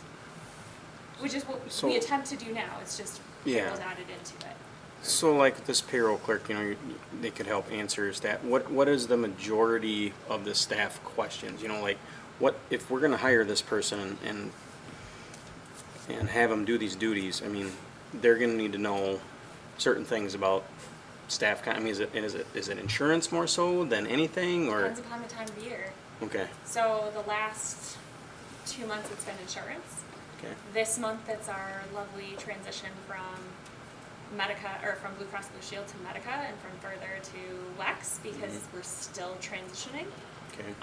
So that's a lot of going on right now. Otherwise, it's random payroll questions throughout the year. Tax season happens, then it's tax questions. Sure. Like, why isn't this happening, and why isn't this happening, when they haven't looked at it all year, but when their tax accountant gets their hands on it, and now we got lots of questions. Sure. A payroll clerk, regardless of if it's them or me, cannot give tax advice. Right. All we can do is literally say, this is how you filled out your form. This is the impacts of what you did filling out your form. And in certain cases, I have individuals say, can you run me sample checks? Like, if I were to change it, what would this look like? If I were to change it, what would this look like? Mm-hmm. And I can do that, but I can't tell a person what Right. to do. Right. It is Yeah. their responsibility. So it wouldn't matter if you had internal or external, they can't tell that person. Mm-hmm.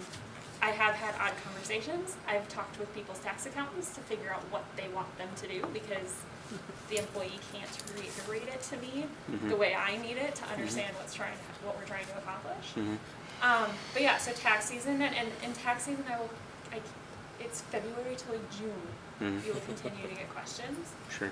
As the end of the year rolls around, then it's all the supplementary pays that they get for advisor support, any other randomness. Another thing that goes on throughout the year is tracking of substitute time. So teachers turn in substitute time, and per their contract, they can either collect it to get another personal day, or they can get paid for it. Okay? All that tracking has to be maintained, and then some teachers turn it all in at once, some teachers turn it in throughout the end of the year, and at the end of the year it's a reconciliation of, okay, I got this master list of what everybody subbed for. Okay, what got paid, what didn't get paid, who got a personal day, who didn't get a personal day. So there's those reconciliations that are ad hoc.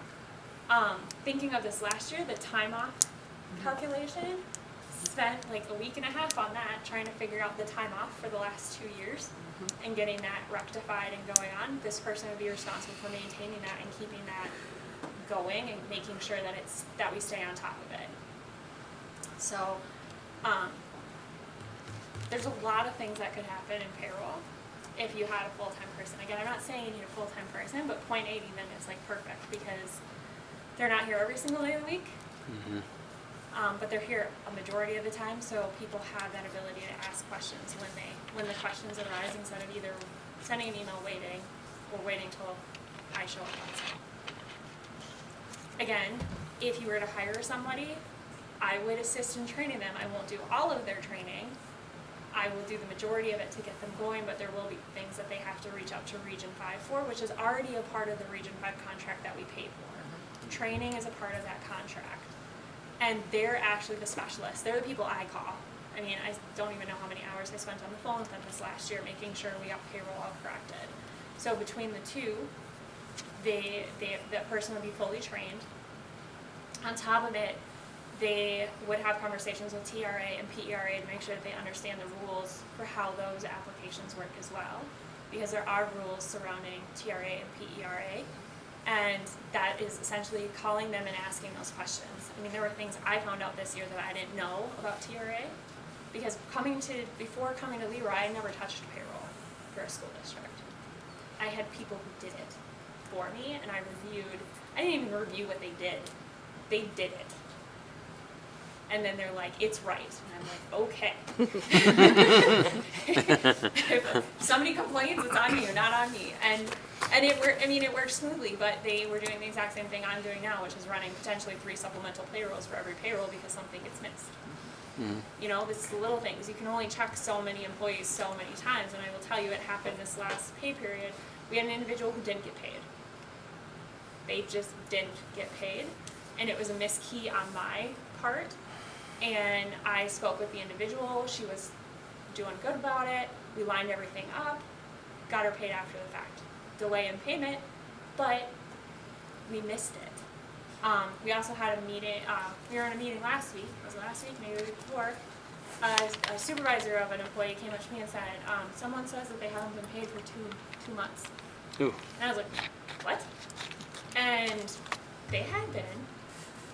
It had just been put into an account that they didn't know how that account worked. But it's random stuff like that. And I feel like, okay, not these guys, but some staff are scared to talk to me. I don't know why, but there's like a fear of I'm gonna yell at you, and I have no desire to do that. It's so intimidating. Right. Frizzy hair and everything. Right. But having someone on site every single day or close to every single day would help with ease that pain. Now, mind you, I've been here now over a year, so people are definitely better, but when you have new hires, they do get a little, you don't want to talk to the business manager, you're in trouble, right? So, does that answer your question, Dave? Kind of, sort of? Yeah. So really, for the payroll clerk, we need somebody that preferably knows their way. They have to know A majority. payroll. They don't have to know school district payroll. Okay. But they have to have at least a little bit of payroll experience, because you're not gonna find anybody with school payroll experience. Right. Like, you're Sure. just not. And if you do, it's probably in the other software, because there's two main softwares for a school district.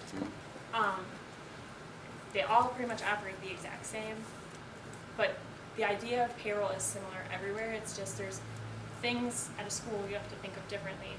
Many places don't have to deal with unions. That's one little piece of it, right? Yep. Yep. Many many places don't have to deal with TRA or PERA, but that doesn't mean that there aren't other quirky things for their payroll. So even just some experience in payroll is huge, but you're not gonna find someone with school district payroll experience. As much as I would love to say you will, Yeah. you're not. 'Cause I they guess the don't reason do I their ask jobs. is because I don't want to hire somebody and then all of a sudden you have a burden, not a helper. Right.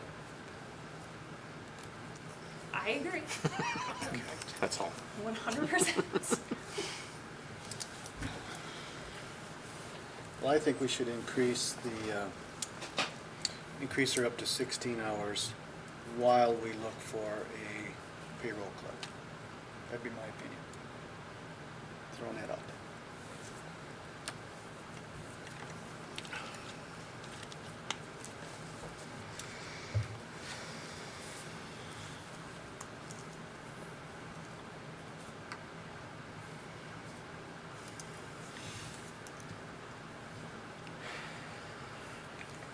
The thing you guys you need to know is the 16 hours are already being done.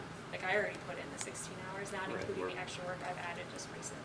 So that's already happening. It's just this would allow us to not have to write off the bill so much temporarily while you find somebody, if that's the route you wish to go. Do you realistically see it going back ever, though? What do you mean? Okay, so Oh, if we increase. Oh, you mean to drop it back to like 75? I can tell you right now is, regardless of if we didn't do it, we'd be having a tough conversation at the end of the year saying it's gonna have to increase anyways because our rates will go up. Right. So, can I realistically see it going back? Yes. Okay. Not all the way back to 75. Right. But yes, going Okay. back down. Again, you'd be eliminating a complete, one whole portion of your scope of work that you have with CLA. Yeah. Which would eliminate the amount of hours, which we could justify then a reduction. Okay. So theoretically, we could actually wait to look at that, say, in the spring. We wouldn't have to pull the trigger right now to do the 24/8. I mean, this could be looked at 3 months from now or 5 months from now. But she's doing already more than the 9 hours. So like today, just even without the board meeting, 12 and a half hours. Without the board meeting. And that's a normal day for a LeRoy day, is 12 and a half hours. I get in earlier, I get in before all of the staff. Sometimes I leave after all of the staff. And it's to be able to get all the work done because during the day then I'm dealing with I don't want to say employee issues, but employee interaction, and you have all those interruptions. So, just kind of letting you know how it currently works today.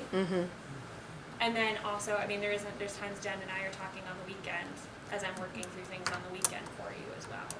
So, just because I'm not here doesn't mean I'm not working on it.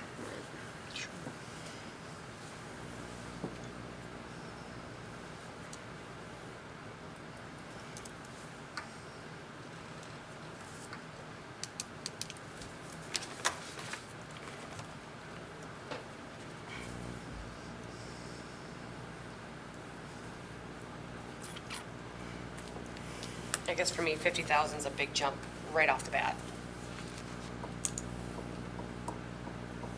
Have we had a business manager and a payroll clerk before?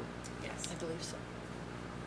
If you go back, We had Before Mel? Cheryl and Okay. Yeah, Cheryl Cheryl was- did payroll. Cheryl was like, Mel, Cheryl, and yeah, Cheryl was that's doing right. Tiff's job, then we had Mel, then we had Allison. yes, so we did have Yeah, three. We did that's have- right. Yep.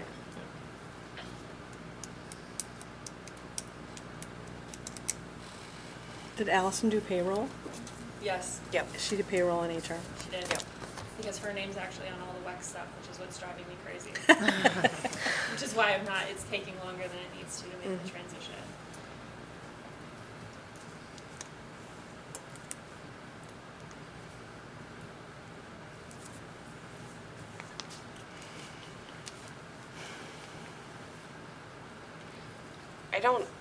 I'm not against the hiring of the payroll clerk. However, I'd like to make sure that whatever we set the salary rate is comparable to what, I mean, they're gonna have I don't wanna say more than Nikki and Leanne, but I don't wanna pay this person way more than them. I mean, we didn't find something comparable here to kind of, where they start at. Or, if we're looking at hiring the AP person to be replaced. The salaries kind of somewhat need to be comparable, especially, they're paid per hourly. So the hourly rate that's listed on there for both the 40 hours and the 20 hours, that was just what the Indeed average was for the state. So it was taking the Indeed average for the state, which is probably 2 years old, Okay. because they have to use survey data. But it was just to get a easy, quick, Yep. let's get a number. Do we know, go ahead, sorry. What kind of education is required to be a payroll clerk? Is a 2-year degree enough, or do they need a 4-year degree in accounting? A 2-year degree should be more than adequate, I would think, with the right training. I want to say that education isn't always the biggest component. Like, you can be doing payroll your entire career. I've been doing AP and AR since I was 16 years old. I didn't need a 4-year degree or a 2-year degree to do that. So I would say a 2-year degree is more than adequate. It's just we have to be really careful then about their job experience. We want to make sure that they have experience. We don't want to just grab someone who doesn't have any experience, especially in a school district. If we had 5 employees, it'd be a whole different story, right? Super easy, probably not a lot of weird things going on. Unfortunately, with the school, there's a lot of weird payroll things. There's contracts to read. You have to understand the contracts. So 2-year degree minimum. 4-year, again, I think education's good, but at the same time, sometimes it limits you because it gives you this concept of how things should be. And someone who comes right out of school is like, no, that's not how it's supposed to work. And it's like, that's conceptually what you learned. Now let's do real world. Real world is very different than Right. concepts. Yeah. So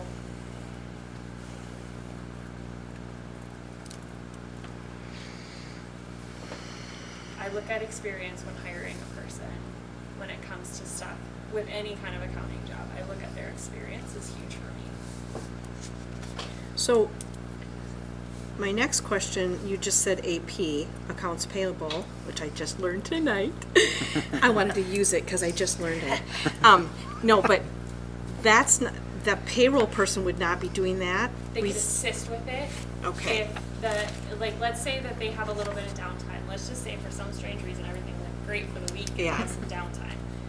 They could assist with accounts payable, they could assist with accounts receivable, which is cash receipts. Right. They could be helping with money boxes, that type of thing. I mean, there is enough work to fill the day for somebody. I mean, if you look, just going through payroll files right now, it's a hot mess, and somebody needs to be able to dedicate the time to do that. Are we storing the right documents? Do we have them stored in the right spot? Are they in a fireproof safe? Do we have old payroll files that need to get taken out of the office and pushed into the actual vault of payroll files? I mean, there's a lot of cleanup that needs to happen, and I understand that cleanup is kind of a one-time thing. It never stops for payroll though, because you have to keep every record for life. Like, you don't, get to destroy those records. I remember at a prior employer, we had records going back to the 1800s. It was pretty interesting what they could ask females at that time. Employment records. But they went back to the 1800s, and so you're looking at this going, you've got to be kidding me, but you have to keep every single record. So realistically, you would like to see somebody quite a bit of experience. I mean, A fair amount. yeah. I'm not gonna say quite a bit, I'm gonna say a fair amount, because it's quite a bit and fair amount are different for Right. different people. I just want them to have knowledge. I want them to have experience processing payroll, not a month, Right. a couple years. Yeah. And that's when I asked. I don't want them to be a burden to you either, and all of Yep. a sudden, yeah. Because IRS filing, Minnesota state filing, it's all the same, doesn't matter where you work. It's the exact same. It's the TRA and PERA stuff that gets a little bit tricky. And again, I'm still learning it. I reached out, I had a conversation with TRA just 2 months ago that Sure. over 2 days trying to figure some stuff out. So, they have to have experience and they have to be open to asking questions and not being afraid to ask those questions and being okay to say, I don't know the answer, I need to research it.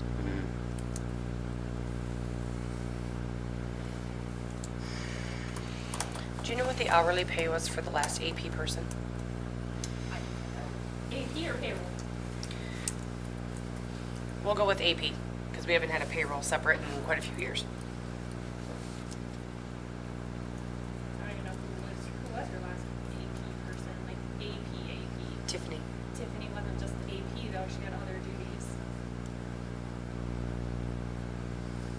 Be the most comparable. What was it at?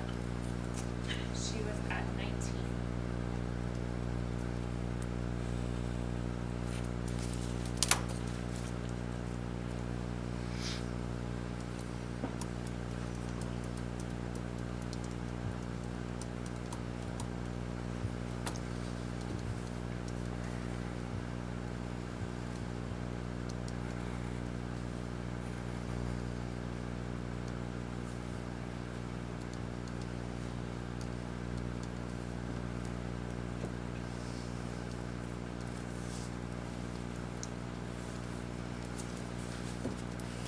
So if you figure 20 hours a week, I'd say the 19, which was last AP, plus insurance, if they need it, you're talking, I just closed that down, 33,000?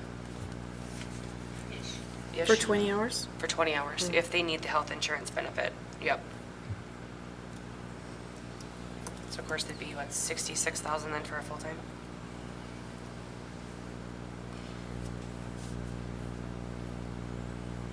Teresa, did you run that at 19? Yeah, I just ran it at 19, yep. And it would be 66? It'd be, like I said, roughly, Well, if, did you recalculate FICA and CRA? I didn't, I just used the bigger numbers. So you're talking, what, 33,000 for a 20-hour week, and then you're talking, 64, 66 for a 40-hour. And then you throw in, I mean, Christy, if we took off payroll, could you do everything for the 75,000? We're still gonna be writing off. We're still gonna be writing off, so you're talking those two positions alone, you're, okay. Okay, I have another question. If we go, let's say we go to this revised one, all right? That gives us 12.82. Let's say we just bumped up to that. You'd probably come on 2 different days. I'd probably actually, so, and that's something to be figured out, right? If there's gonna be weeks that I'll only come one day, there's gonna be weeks that I'll come 2 days. Okay. It'll fluctuate. Okay. So as far as you being in the building or, you know, for people to talk to you, and then also just the travel. You know, if you come 2 days, then it's, Yeah, 3 that's hours. 3 hours of travel time that's paid for. right. So, you know, it's $450. Yep. If the roads are bad, I'll work remotely because Yeah. it's a long drive. Right. The other thing that we have going on, at least for staff right now, is I have an appointment scheduler, so they can schedule appointments with me instead of just walking into my office, because it does make it really challenging if you're in the middle of something. Right, You can't really right, plan your day if people just show up. And it right. helps with their hours too. Right. Yeah, it helps control the Very hours of, controlled. you know, you have 30 minutes to talk to me about the topic, and then I'm sorry, we need to move on. There are conversations that take longer though. I mean, there are, but there's an appointment schedule now. Last year was a little chaotic with people just walking in at any random time. And it still happens, I'm not gonna say it doesn't. Of course. Still happens, but significantly less. So yeah, right now the 12.82 would be, depending upon the week. It would just have to depend upon. Okay. And we would figure that out.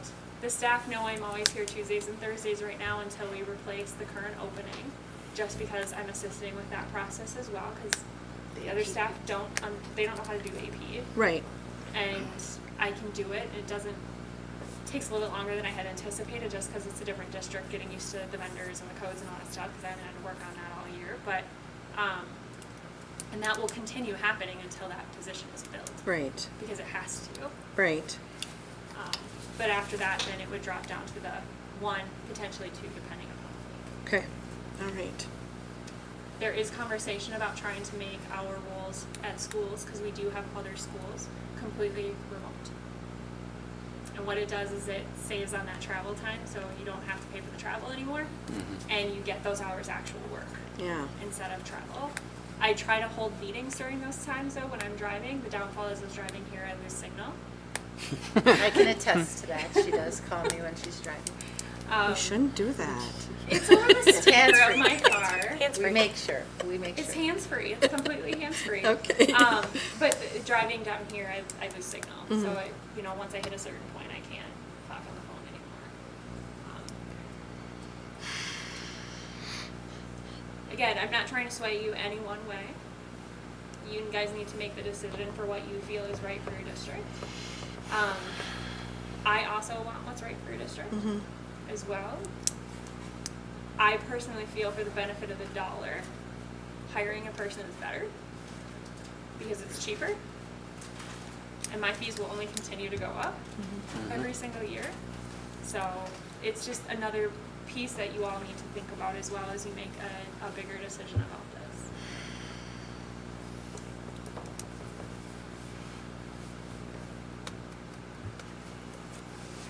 Well, just to get off the bubble and cause some more conversation.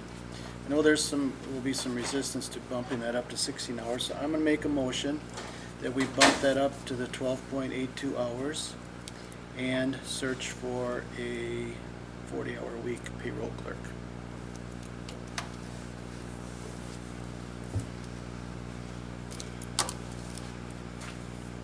How about a 0.8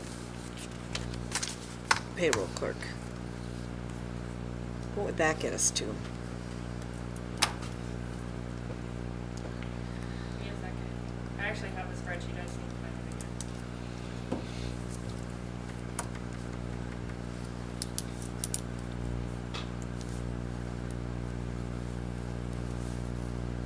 What hourly rate would you like me to use?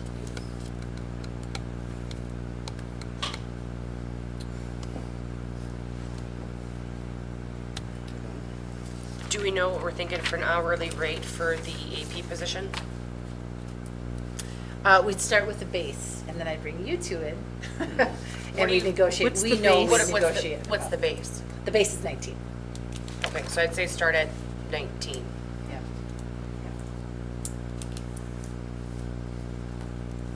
I mean, if a person came in with a lot of experience, we could negotiate that's that, right? Yeah, that's Everything's negotiable then. negotiable. Yeah. Correct.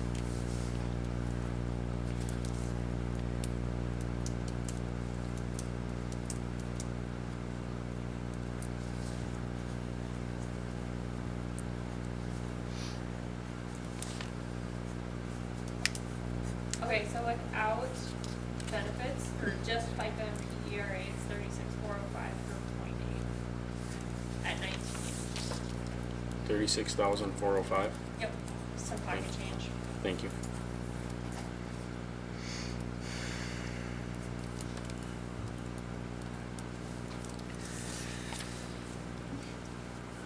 What do you get at a 0.6?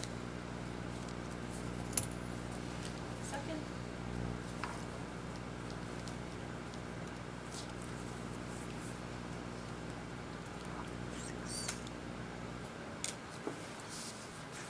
$27,304.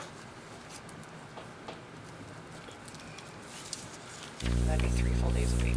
3 full days a week? 0.6 is 3 full days a week. Okay, that's what I was wondering.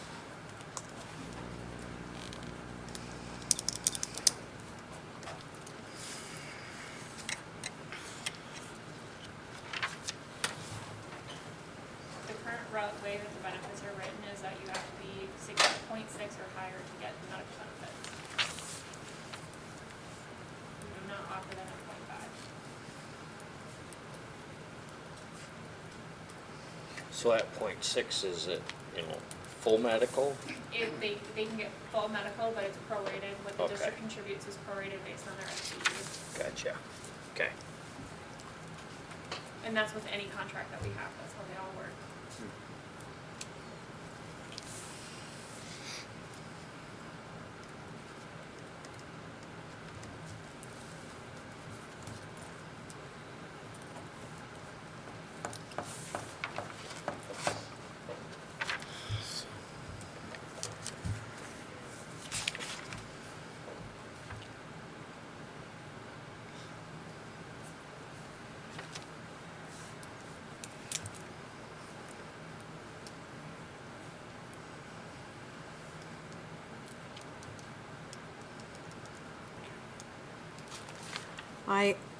I would add on to Dave's, to go up to the 100,000 from CLA contract and advertise, I'm thinking 0.6 or 0.8. I'm kind of struggling with those. What does anybody think about that? We have an active motion on the table, so if we want to change it, either okay. Dave can resend it or we can go through with it Okay, and then go back. I could change it to a 0.8. okay. So the motion then will be changed to 100,000 with CLA to a 0.8 payroll clerk at $19 an hour. Sure. Okay.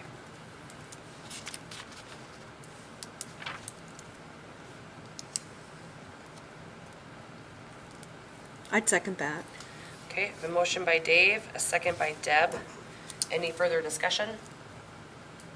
Okay, all in favor? Aye. Any Aye. opposed? Motion carries. And as we've done before, I'll send you the posting. You guys will see that. Okay. Next, we have discussion and approval of confidential administrative assistant job description. I was asked to add this by a board member. They had the same questions that I did and was asked by the same other ones. Some of the job duties were kind of missing. There was nothing in the job description about paying bills and doing the AP position. Do we have candidates that have applied, and do they know that that's part of the job? Well, the posting is different than the job description. So Right. let me back up a little bit. So when I was asked that question by Teresa, I'm like, hey, let's chit chat, Christy, what do you think? We got to start looking at this job description, because normally we do job descriptions during the time we do evals and bring them back to you guys if there's a change. So we did make some changes. So the ones that I sent you for the board packet, you're going to see changes.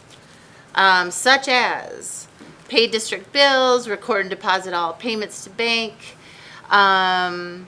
register staff for professional development, purchasing of general office supplies, maintain and update support or process payroll, add new employees to insurance plans, Time Clock Plus, Region 5, review Time Clock Plus for missing punches and approvals, communicate with staff to updates, assist with year-end audit, things like that. So that is tonight's new one, just based off your request. Okay, yeah, So- the question really came from is that, we look at the job listing, or the posting that Yep. was sent out, it doesn't have anything about AP on it. So the question was, is that gonna stay with this confidential, because even the name has changed, is that going to stay? It will stay, yes. Yep. Great question. Yep. Have we had any applicants? We have. So initially I had one who actually is from Chatfield, works in Stewartville, has decided to not take an interview because she got a raise. So that's one. We did interview 2 today. And so we're gonna pause a little bit on that and do background checks, things like that. And then, as a matter of fact, tonight, I did get another applicant come through, so 4 so far. It's been posted about, 3 weeks exactly. Okay. So, yeah, actually, 1 day over 3 weeks. Okay. Yeah, I know there So- was just questions. I even Yep, got questions from the excellent. public, just making sure that when they saw it, that it had nothing to do with that, and that they didn't know if we were making something separate or Perfect. it was the same job still. Perfect. Okay. Yes, great question. I like it. Are there any other questions? Very, very good. I liked it. Okay, if not, we will move on to the approval of Ken and Brandy Lusk housing abatement for Ostrander, Minnesota. We've done these before, same thing. It's for the 5 years. I'll make a motion to approve Ken and Brandy Lusk housing abatement. I have a motion by Second. Tim, second by Pat. Any further discussion? Okay, all in favor? Aye. Aye. Any opposed? Motion carries. Jen, I'll pop in later this week to get that signed. Oh, excellent. Thank you. Remind me, and I'll get it for you. Okay. Remind it to text me. Next, we have the discussion of the superintendent goal settings for the year of 22-23. We had talked about this kind of in July, how we want to do this. We talked about it a little bit last month. The type of evaluation and the goals we would like to set for Jen.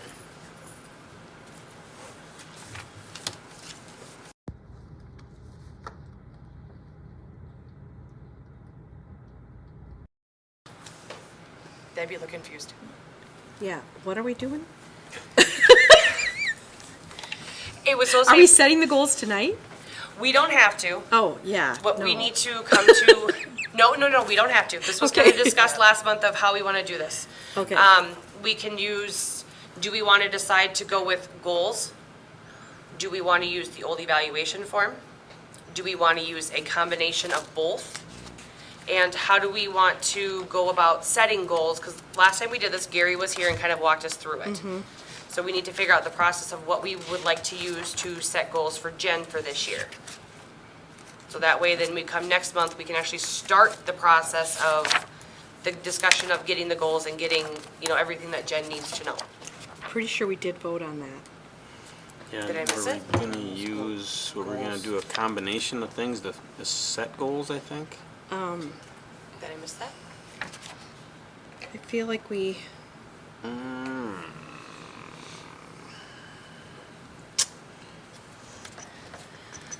me pull her back.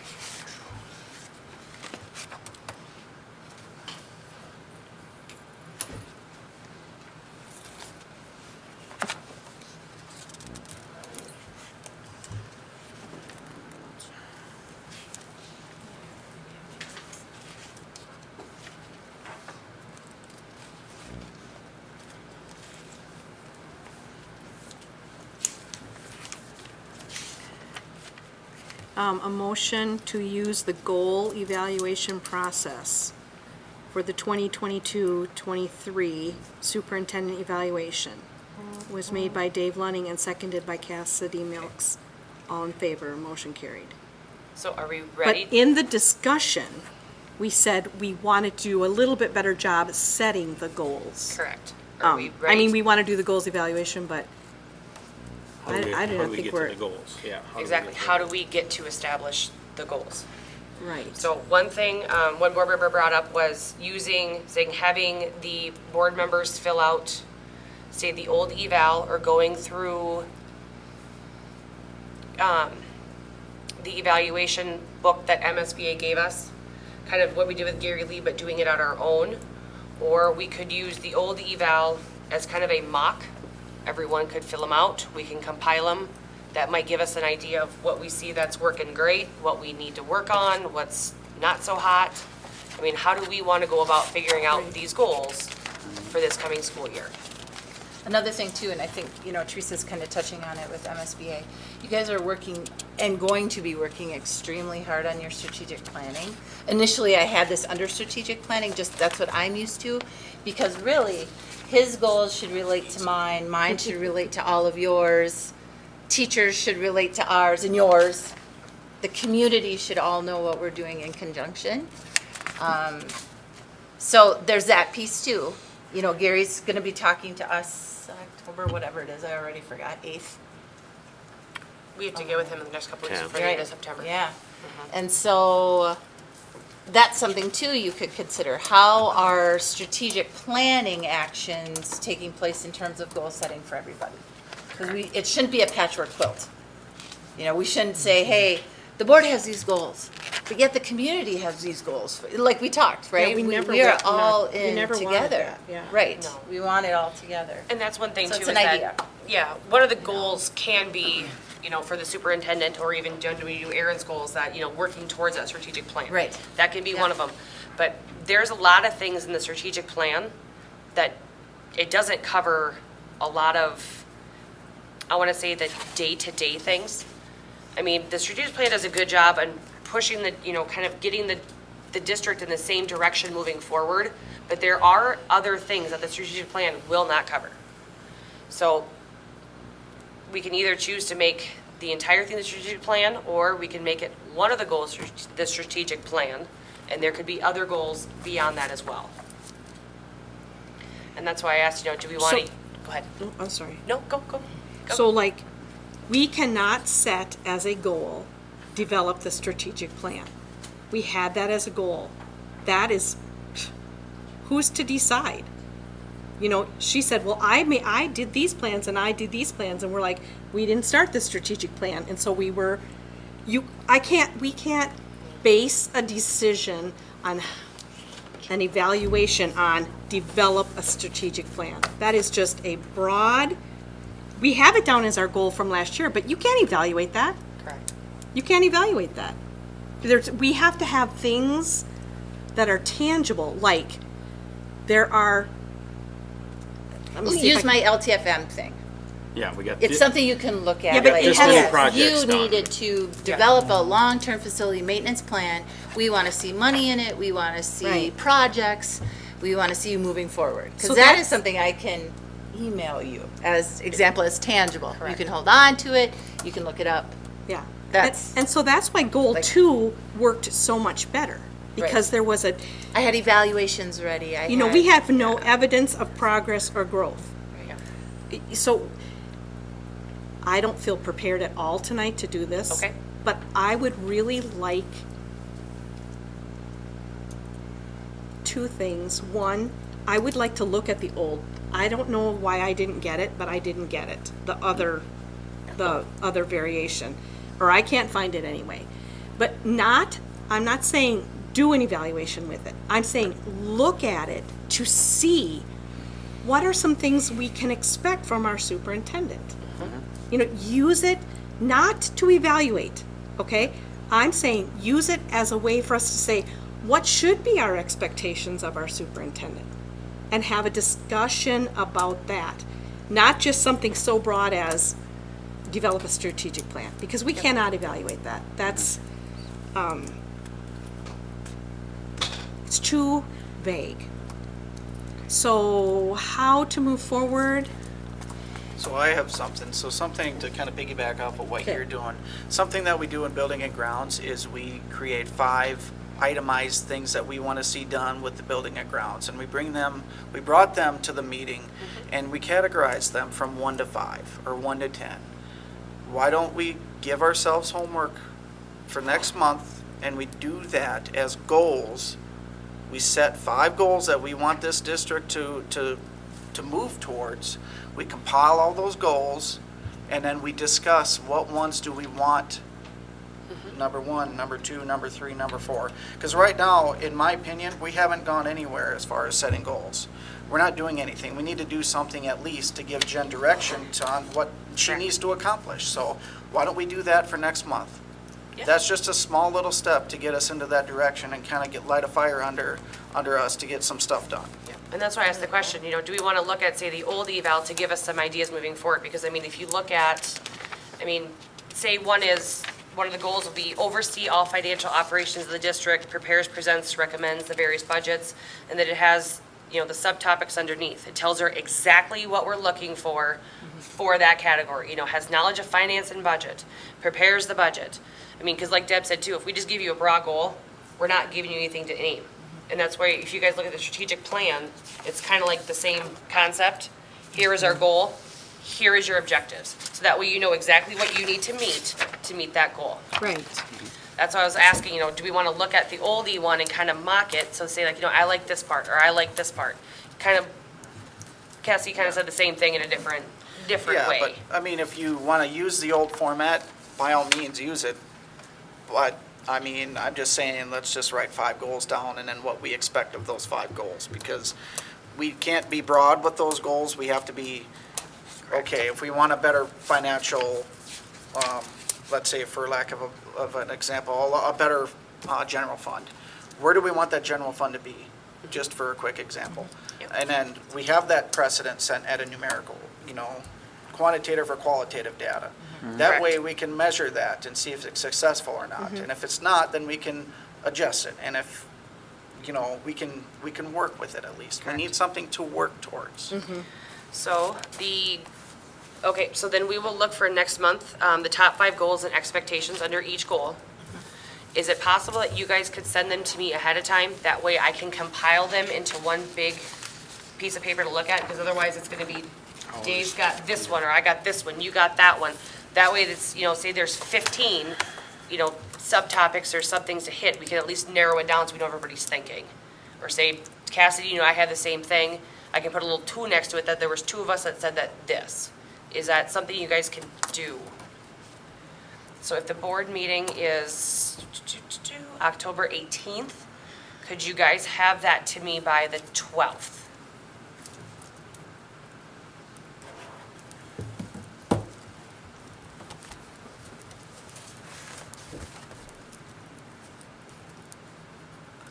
Which is also the day that we're going to have our listening sessions. So we'll be meeting here to have a listening session, so we'll Yeah. get it to you by then.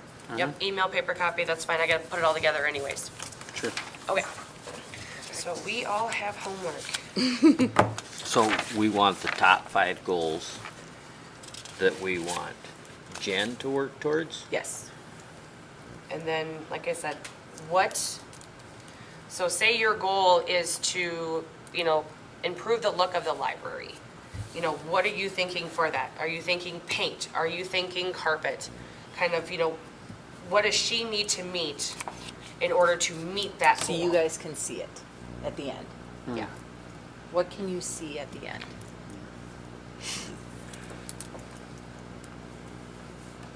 We'll just do our best.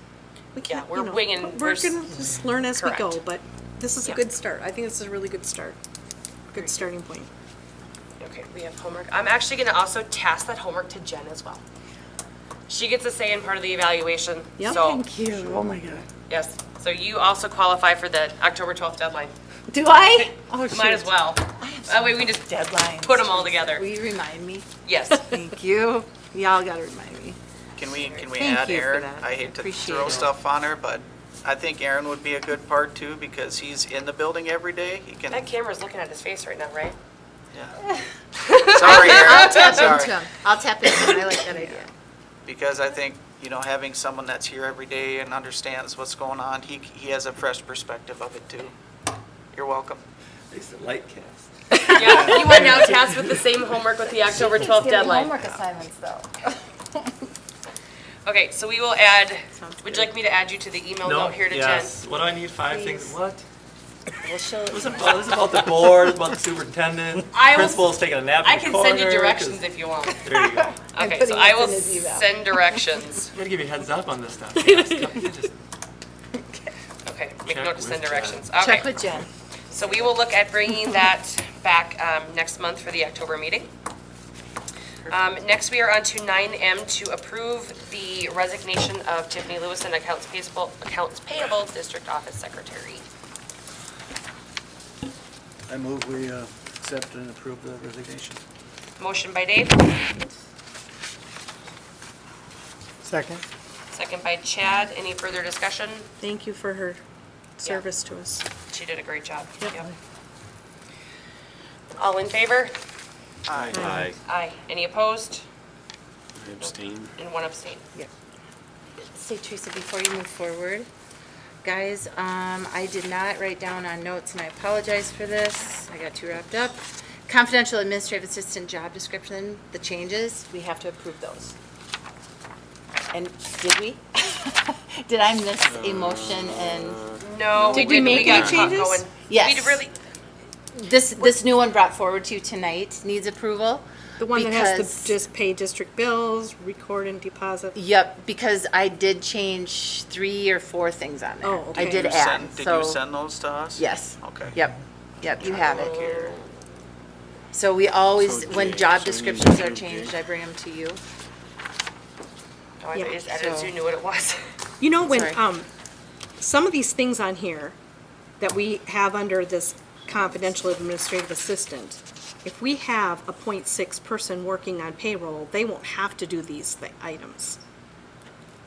Possibly. I mean, because we don't need 3 people to review the time clock. Right, no, exactly. Right, so, yeah. So we would doubles probably it, come yeah. back to you again, but I think for now, just because I Leave it in there did for make the now. change, I don't want to go forward with changes without your approval. no, 'cause I'm that's just not saying fair. that as That's we not move right to you forward, guys. Yeah.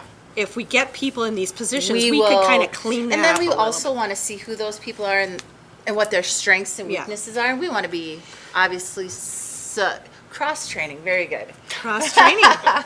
Very good, so we would do Okay. that too. So we may Okay. come back with even more, but if I could get a motion and a second Okay, on that. so there were, I missed So I can get it that. in my file, I'm sorry. Okay. We will look for we'll jump back just a little bit, a motion and approval to change the job description. Yes, thank you. I'll make that motion. Motion by Dave, Second. second by Pat. Any further discussion? All in favor? Aye. Aye. Opposed? Motion carries. Okay, that's what happens when we have too much discussion. All right, next we move on to reports. Carrie, thank you for your patience. You're up. I was asked to talk about safety patrol. I go out, walk kids across the street. She does more. Pre-COVID, we were having for a while, 4th and 5th graders going out to do it. At one point, I did a survey because we would have people from the BP, the experienced members of our community at the BP would call and say things like the kids aren't doing their job, they're messing with the sticks, they're, whatever. Nobody's out there. Sometimes kids wouldn't even show up in the morning. They were constantly finding replacements because they didn't want to do it in the afternoon. So I took a survey to find out why kids were going out for safety patrol. And the number one answer was to go on the trip at the end of the year. So I'm like, okay, well that totally makes sense. So I just basically started doing it and asking for help from the pair, and Aaron and I worked together to get pairs to come out and help, and we struggled with that as well.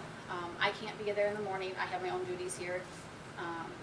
At the time that the kids are coming and walking across the street, I'm here doing my teaching job. I can't be out and doing both. Same thing in the afternoon, I can't leave my classroom to be out to cross kids across the street and leave my students. So we worked with the paras, but we didn't get a lot of response from them. During COVID, obviously we didn't have to have any safety patrol because we weren't here. But when we came back from COVID stuff, I started just taking the elementary kids, and I would go out there every day and just be out there watching, make sure kids were in cars. Like I could tell you, cars drive by, I could tell you if that's one of our parents or not, because I have pretty much all of the parent pickup kids' cars memorized. And so I did that last year. If it rained, we had a phone relay. I would call Teen often, and I'd be on my phone, and we would send kids out one at a time. If it was below 0, same thing. I'd go out, bundle up, go out, and we'd send kids out one at a time in the cars and let them know their parent was here and get them outside, otherwise they'd stay in. This year we tried something a little different. I blow at 2:55, I blow one whistle, and all of our bus kids leave our classrooms. We get the bus kids on the bus. Once they have cleared the hallway, I blow the whistle the second time, and teachers in the classrooms, as well as students, all go out to the front, and the teachers are responsible for their own students. That way, if I do need to cross somebody at the football field, I can go do that and know that there's more than just me out there watching everybody. And so that has helped out a whole lot. We've had 2 paras, Wendy Johnson and Barb Payne, that have stepped up and said that they would come out and help in the afternoon and the mornings when they can, because Barb does drive van, and Wendy once in a while has an appointment or something, or just So That's where we're at right now. We are gonna send through Infinite Campus a letter for volunteers in the community, but it would be volunteers. Right now, we're not offering pay or anything, it would strictly just be volunteer to come, because we do need adults out there. 4th and 5th graders are not old enough and they're not confident enough in themselves to stand up to an adult and say, you need to wait for me. They're not confident enough to talk to a high schooler and say, you can't cross the road right now, let alone their own peers, to say you have to stop. They just are not capable of doing that. They're intelligent young boys and girls, they're just not that confident in themselves to make those decisions, let alone be out there by themselves on a highway. In our consortium, we are the only school that is in the corner of 2 major highways. And so we need adults, not students. I've contacted some of the schools in the consortium in the last year I did. And most of them, if they have students out there doing it, they also have an adult out there. They're not just out there doing it themselves. There is an adult within vision of their safety patrol students that do it to make sure that they are abiding by the safety patrol rules, so. I have 2 thoughts and questions. Yep. One being, would we ever want to pay someone to be responsible to be out there? And the other one is, would we ever want our high school leadership kids to participate in some way in crossing guard? We've had a couple high schoolers that have gone out, but I've only seen them out there twice. I'm not sure, and I don't believe that the high school kids are irresponsible, but we're still asking a high school student to be responsible enough to go out there on a daily basis, rain, cold, snow, all of Right. it, and not be like, no, I just don't feel like doing it today. And it can't be just one student that does it. Right. And like I said, I think we have very good high school students, but again, this is something that you have to have a passion to do it, and you have to be willing to go out and do it when it's not fun, and be out there at 7:30 every morning, if Right. not before, and you have to stay until 3:15 sometimes, Right. depending on what's going on, or, at the latest, to make sure those kids are focused. You have to put up with kids that look at you and kind of give you that mean face or flip you off when you tell them, you need to wait for me to tell you to go across. Right. You have to tolerate that. Right. And so that's why it's sometimes tough to get people to come out. Mm-hmm. So. Could we do something where something like offer pay to a student, like a high schooler? I don't know the rules on I mean- students for that. Like a lifeguard. Yeah, like a lifeguard, that's what I'm Like trying a to think. child Like care it's- provider. Yeah, like at that, student. and you get 2 hours a day, and what easy way to get 2 hours a day, 10 hours a week for, a high school kid, and it's really easy work. I And mean, really, it would really only probably be at the most 45 minutes a day, if not half hour. Because Yeah. you're half hour in the morning, half hour in the afternoon, if even that. Sometimes it's only 15 minutes in the morning, 15 minutes in the afternoon. A lot of our kids come in chunks. It's not that, But in order to get some kids enthused about doing it, as a board, we could discuss that and say, hey, in order to get kids passionate about doing this, let's offer this. I mean, it's a small price to pay to keep our kids safe, in my opinion. Right. Because without anyone out there, I see semis go by at 40, 45 miles an hour, and it is I ridiculous. can't tell you the number of times my heart has almost stopped watching a high schooler walk out in front of a semi truck and hear those brakes screech, because they don't stop. They are invincible, and they just think it's okay to just go across. Yeah. Well, and the other problem I have is on the corner, they drive up on the sidewalk. The semis, when they make that turn right turn. there, and that's where we're asking kids to stand in the flag. To stand at the flag. I mean, I go out there in the afternoons when the pairs have been pretty good. So when the pairs can't make it, they let me know, and usually I've asked this leadership student to go out there, or I go out there. So we've been having it covered, but like I said, it's not. We try to have it It's not covered. at both, that's the problem. We either Yeah. have one at 56 or one at the Yeah. football field. We don't have enough. But that's people one of the to issues, both. like I said, having a kid at that corner.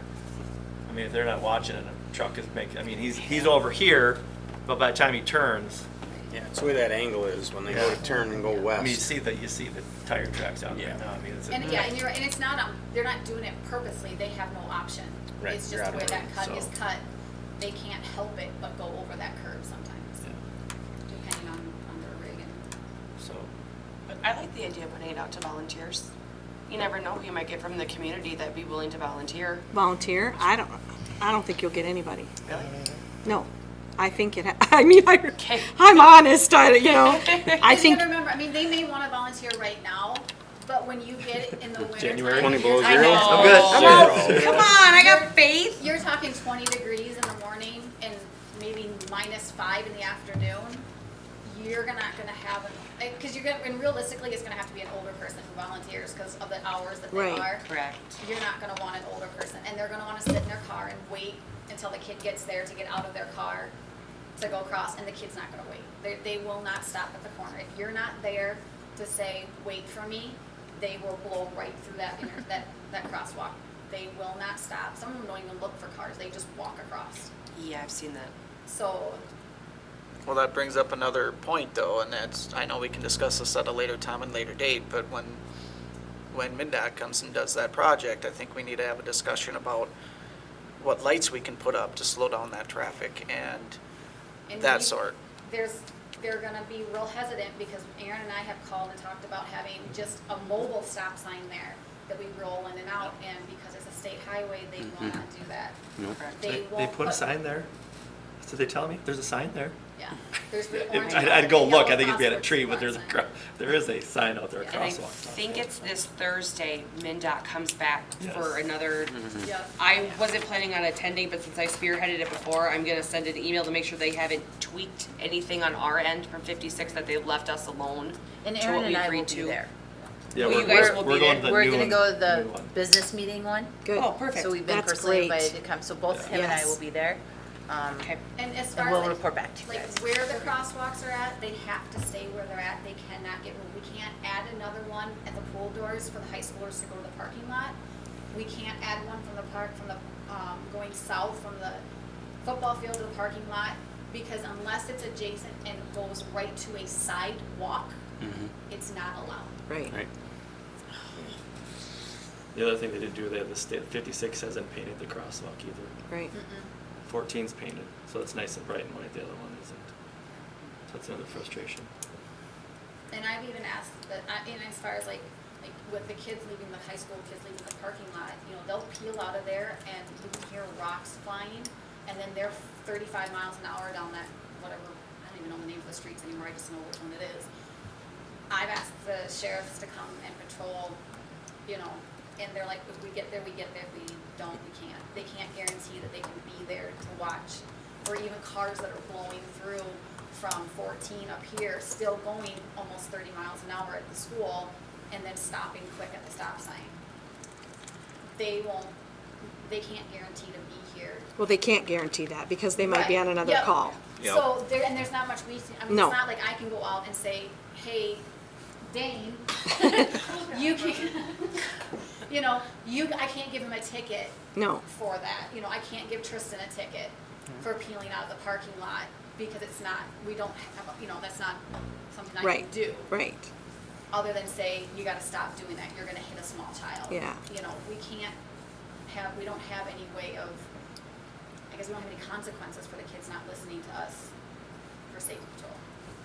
Well, maybe we need to create a policy when it comes to the kids pulling out of the driveway.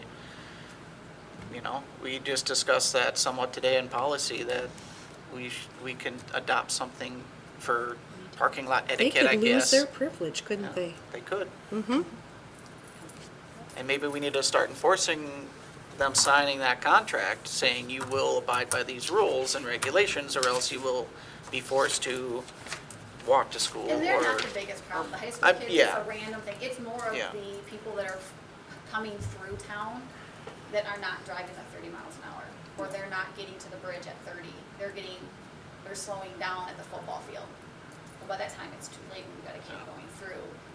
They can't slow down fast enough for a kid going across. Well, is there something that we can talk to the city about as far as putting up LED flashing lights? Because I I don't think it's the city's It's responsibility city. for their It's highway, It's Not on, county I'm road. talking about on 14, right by, but it's still a county road, so It's- they Yep. only have so much jurisdiction in that area. we could talk to the county then too, but I mean, something to get these drivers to slow The down. city would have to approve the Yes. payment of the sign being put in town. Yeah. Because the city would have to pay for that sign being put up. If we talk to the city and say this is a liability. I mean, They've it been doesn't working on hurt. getting that thing that shows how fast you're driving. It's been out of They've order worked for- on that for 5 years I and it know. hasn't gone anywhere. Hey, I it know. worked the other day. Oh, Can It we did. go, can we go roll it down Yeah. to the school? Yeah. I'd say it did work the other day, and then the next day it didn't work again. yeah. It's kind of hit and miss. Well, is there something that we can do, though? I mean, we can't just go, wow, that's a problem. I mean, Right. do you think that we could pay someone to be responsible to, I guess that's your guys' decision, I can't make that decision, but or I mean. you don't feel like a high schooler would be able to do that? It's not that they wouldn't be able to, but are they motivated enough to say, I want to be here by 7:30 in the morning and stand outside? Yeah. I want to be here until 3:10 in the afternoon, standing outside. Right. But like, we have lifeguards and we have kids who work, we have kids who work in our childcare Yep. program and we have lifeguards, and this seems as important almost. Maybe not, but yes. I mean, do we need to incentivize it by making it a job? Because Aaron, I think you've put it out there for the high school kids. I don't know, what have we gotten for? Well, we haven't really talked about pay. I don't Yeah. know, but We've just talked in about different general, groups. asking the students to do it, have we gotten a lot? Nobody's of really excited until I asked them to do me a favor. Could you do that as work experience? That's another question. Could you mark that as, hey, it's a job, you're gonna get credit for it, and possibly get paid for it? We'd have to look at the I'd look at the criteria. MD Because, reporting. well, again, what better way to get a student up and Well, I motivated was than even to thinking get like the credits? senior to get- capstone. Yeah, What to a get cool paid thing. for it and to get credit for it in high school. Can look at Are you talking like getting like a high school credit towards graduation? No, like with work experience, like, you know how we've had a couple students do Yeah. work experience, but they could potentially work for the school and get credit for it and get paid for it. So could our lifeguards get that then, and our daycare kids get that? that. No, because they're under contract. They're not affiliated. But how would this, I know what you're saying. then how would this fall then? Wouldn't this fall under the non-affiliated? I feel like it so would. then- Unless technically we that's decide still- it's a credit based. Yeah, because then because the non-affiliated has our pool workers and our cardinal care that's- workers. Well, here, I was gonna send out a volunteer letter tomorrow, just to everybody, just to see. We were gonna do that tomorrow. Right now, it's covered with Carrie and Paras and myself. And then if we want, we could, from there, where do you guys want us to go from there, I guess is our. You know, and in the context of that, there has to be a person who's coordinating that volunteer effort. That's what I do. That's what Okay. Carrie would That's do. what I do. If Okay. we get Yeah. a volunteer to come in, it would be my job to meet with them and Yeah. tell them, these are the duties, this is the job. And like what days, like, What- yeah, this is I your do the- week, yeah, you're 'cause on. When we had the students doing, I made a calendar Okay. every week that said Yeah. what kids were going Okay. out when, and Yeah, made Carrie does a sure- great job with that. So whether it's volunteer or pay, someone has to do that. Yes. Yeah. Because you're not gonna expect one person to do it all the time No. because they can't. Right, and I would still go out to the elementary and wait until, like the other day, I was here till 4 o'clock waiting for everyone to pick up their kids, because there was no other place to put them. So at safety patrol, I wasn't gonna just leave them sitting somewhere by themselves. I sat and waited in the cafeteria till 4 o'clock when that parent finally showed up. So I will continue to still be outside and to wait until the last, you know, if other teachers need to come in, I'll be the one that waits out there for that parent, so they can go in. I won't give that part up, because those elementary kids can't be out there by themselves. Right. But I would need somebody at the crosswalks where I can't go because I have to be with my students. Right. So, Well, is this something under directive we want to see if Aaron can get any volunteers, and if not, we look at having this brought back next month for approval? And like I said, this is easily added to the non-affiliated handbook, Right. because the pay scale's already all in there. So, sounds good. Didn't think we were gonna have a deep discussion, did you? All right, next, thank Thank you, Carrie. Next, we're on to principal's report. I'll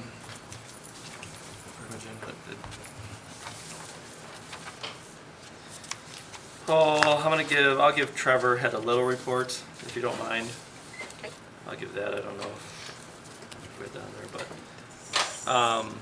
so Trevor just wanted, obviously we have 2 weeks of school, or student office referrals, 100% teachers have done RCD, so we continue, like I said, the RCD, 0 bullying cases. Student services, all seniors have met with Student Service Center regarding future plans and credits. We currently have a spreadsheet with names, grade, GPA, current credits, predicted credits, future plans, and college university plans if desired. This allows us to reach out to colleges and universities for visits and work possibilities after high school. Currently working on the juniors, the same spreadsheet. Should be done this week. Athletics, volleyball is tonight. Football is at Malt Lake Friday. Cross country is, what's the 22nd? Is that Thursday? On the 22nd, there's a cross country meet. And then the musical with Southland, our students are going over there on Monday the 26th. I believe that's it for Trevor. So, all right. So, well, with only 2 weeks into school, I really, tonight is more of a lot of just thank yous to a lot of different people. First of all, Chris Hansen.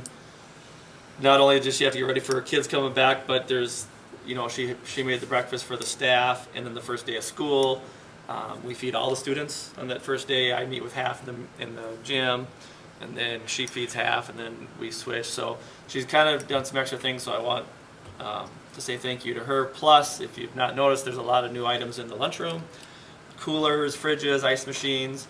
So far, so good. Kids have treated them with respect. We haven't had any issues, so that's great. The other thing, paras, their flexibility is amazing. All the paras, I want to say thank you to them. It always, first couple weeks, probably first month, their schedules aren't really set until we kind of know all the needs of kids. They never complain. They just go where we tell them to go, so that's awesome. So thanks to the paras. A lot of different teachers in new positions and some new teachers. They're all doing a great job. And then veteran staff, they've continued to step up and they help wherever needed. So. John Stockdale, big shout out. Transportation is not fun. He just got done with his inspection, which was awesome. Went great for us. So sorry. So John just does a fantastic job. Always sets scheduling stuff up. Does a great job. Obviously, Christy in the business office is getting us back to where we need to be. Emily and the nurse, she's gathering the paperwork, scheduling the students that need to see her, and then Denny out on the grounds. Our grounds haven't looked this great in a long time, so Denny's doing a fantastic job there. So, and then thank you to Carrie with school patrol or safety patrol. Really, I just want to make sure they all know that they're appreciated, because the first couple weeks and month is just crazy, and they don't always get to do what they want to do. They just kind of go where the needs are and stuff like that. So, just want to say thank you to everybody on that. CNA, I don't know if you guys have seen, but Axel did a nice little piece on Emily out at the Mayo Clinic, and that is going well out there. So that's a big plug for us. We are down a custodian, so Trevor and his staff have been working on the football field with Tim, and then Lindsay and her staff have been working on the gym on game nights and stuff with them too. So a lot of people really stepping up, doing things, maybe not down their job duties, but doing a great job as always. The health classroom is done. If you guys haven't seen it, you might want to walk down there, just take a peek. We're not done with it, but it turned out really well. We scrambled and got that done before school started. And then obviously you guys have been in the ITV room, so that got those things all done before the school started. So,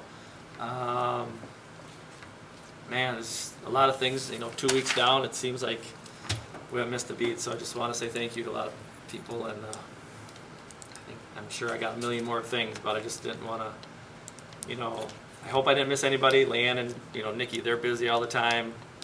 I don't know, hopefully I didn't miss anybody, but thanks to everybody for the great start to a new school year. So I just want to make sure I got those out there. So I'll just stop there. Okay. I know you guys like, let's go. No, so sorry, but I just want to get those out to those guys. So sorry if I missed anybody, but everybody's doing a great job. So. Thank you, Aaron. Superintendent report. All right, he took some of my thunder, but I'm going to reiterate some of it. So, yeah, huge shout out to John Stockdale. We have 5 buses and 5 vans that were passed by MnDOT, so our DOT inspection. So we are very proud of that. It's rare that your entire fleet is passed in one time. So shout out to him. Huge thank you. Our enrollment is over 300. I will be running enrollment next Friday. That's kind of my normal couple weeks that I do. So I'll continue to update you guys on that. Is that including the preschool? It does, Yeah. yeah. Yep. Let's see here. Also, yes, friendly reminder that Aaron and I on Thursday will be going to that business meeting on Highway 56. That's what it'll be about. That's at noon to 1 at the LeRoy Community Center. The public meeting will be held 5 to 6 p.m. this Thursday, September 22nd. So again, at the community center, if you're interested in attending. Aaron said it great, you know, that our video performance by Aaron and Emily about our CNA program, we're going to just keep or Emily, I'm sorry. No, I was on it. Oh. I wasn't any good. It was I don't want any He was part all of Emily. it. All He Emily. was. And a huge shout out to Axel for doing that too. He is just, every time something comes up, we ask him, and he is so willing and able, you know, to do this. So we're really happy about that. And I'll end the same way Aaron started. Boy, oh boy, it was finally a normal start to a school year. We haven't had that in a long time. And as he mentioned, all these folks have really stepped up, and whether it's meetings, schedule changes, student items, facility items, moving classrooms, whatever it may be, everybody jumped in. We're exhausted, but it's a good exhaustion knowing we're doing it for the kids and the staff in our community. So a huge shout out to them too. Otherwise, that's it tonight for me. So thank you. All right, thank you, Jen. Next, we have school board committee reports and comments. Community Ed, ECFE. We did not meet because we did not have a community ed director, but Leanne still came through and got some classes for the kids this fall. She took it upon herself to get those done. Anything else? No? Okay. Finance committee, we've not met.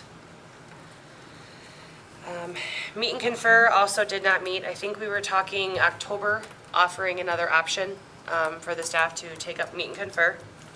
So we will, I'm guessing we'll have report back for you guys at the October meeting. MSBA, everyone gets the daily emails.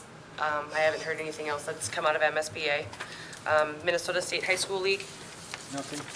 Okay. Scholarship. We had a tailgate supper for the game on Friday. Had a great turnout. I don't know how much we made. I have not been told. But thanks to everybody that came. $1,473, just to let you know. Say There that it again. is. $1,473. So a little over, but just under 1,500 then. That's quite a bit better than That's we good. did last year. Yep. Yeah. Next, we have certified negotiations. I sent an email beginning of September wondering, you know, it's been 10 weeks since we met.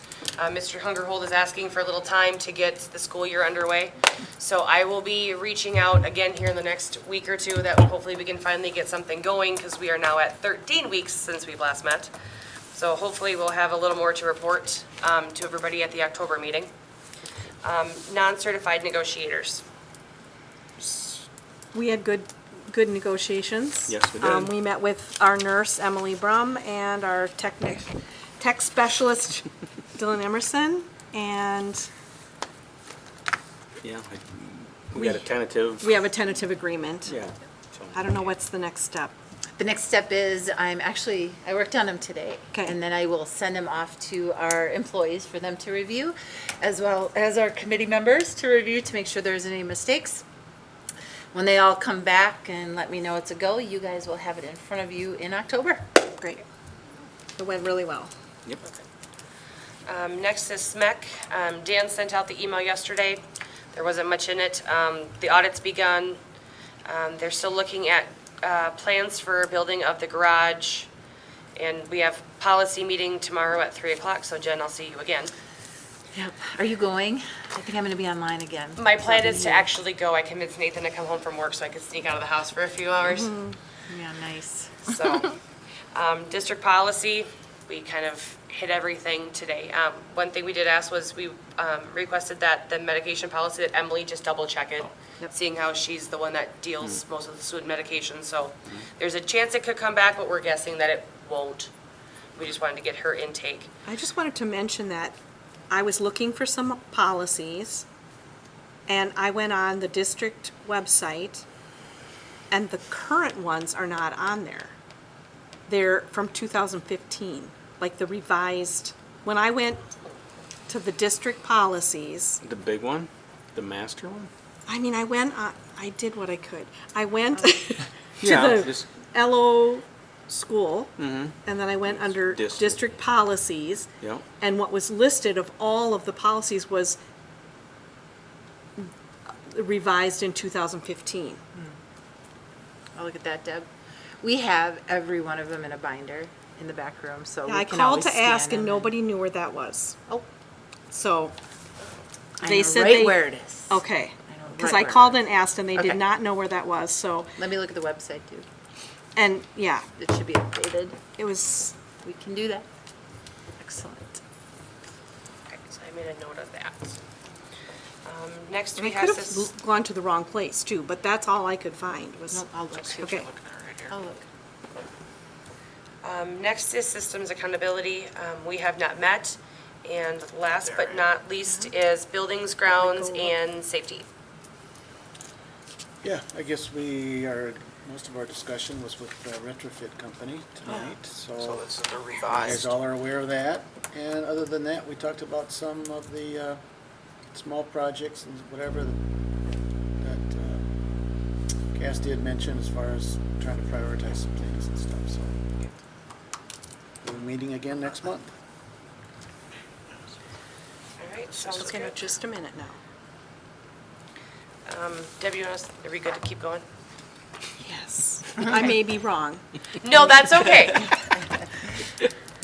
I might have looked at the wrong thing, That's okay. but I will check and I'll tell you. Okay. Go on. Next, we have the 22-23 district calendar updates. October 18th is the next school board meeting. October 20th to 21st is MEA break. October 24th is Staff Development Day. November 11th is also a Staff Development Day. And the next school board meeting is November 15th at 6 o'clock. And we also have Thanksgiving break, which is November 23rd to the 25th. If nobody has anything else, we look for a motion to adjourn. Make a motion to adjourn. Okay, I have a motion by Tim, Second? second by Dave. Any discussion? All in favor? Aye. Any opposed? Motion carries. Meeting adjourned at 9:10 PM.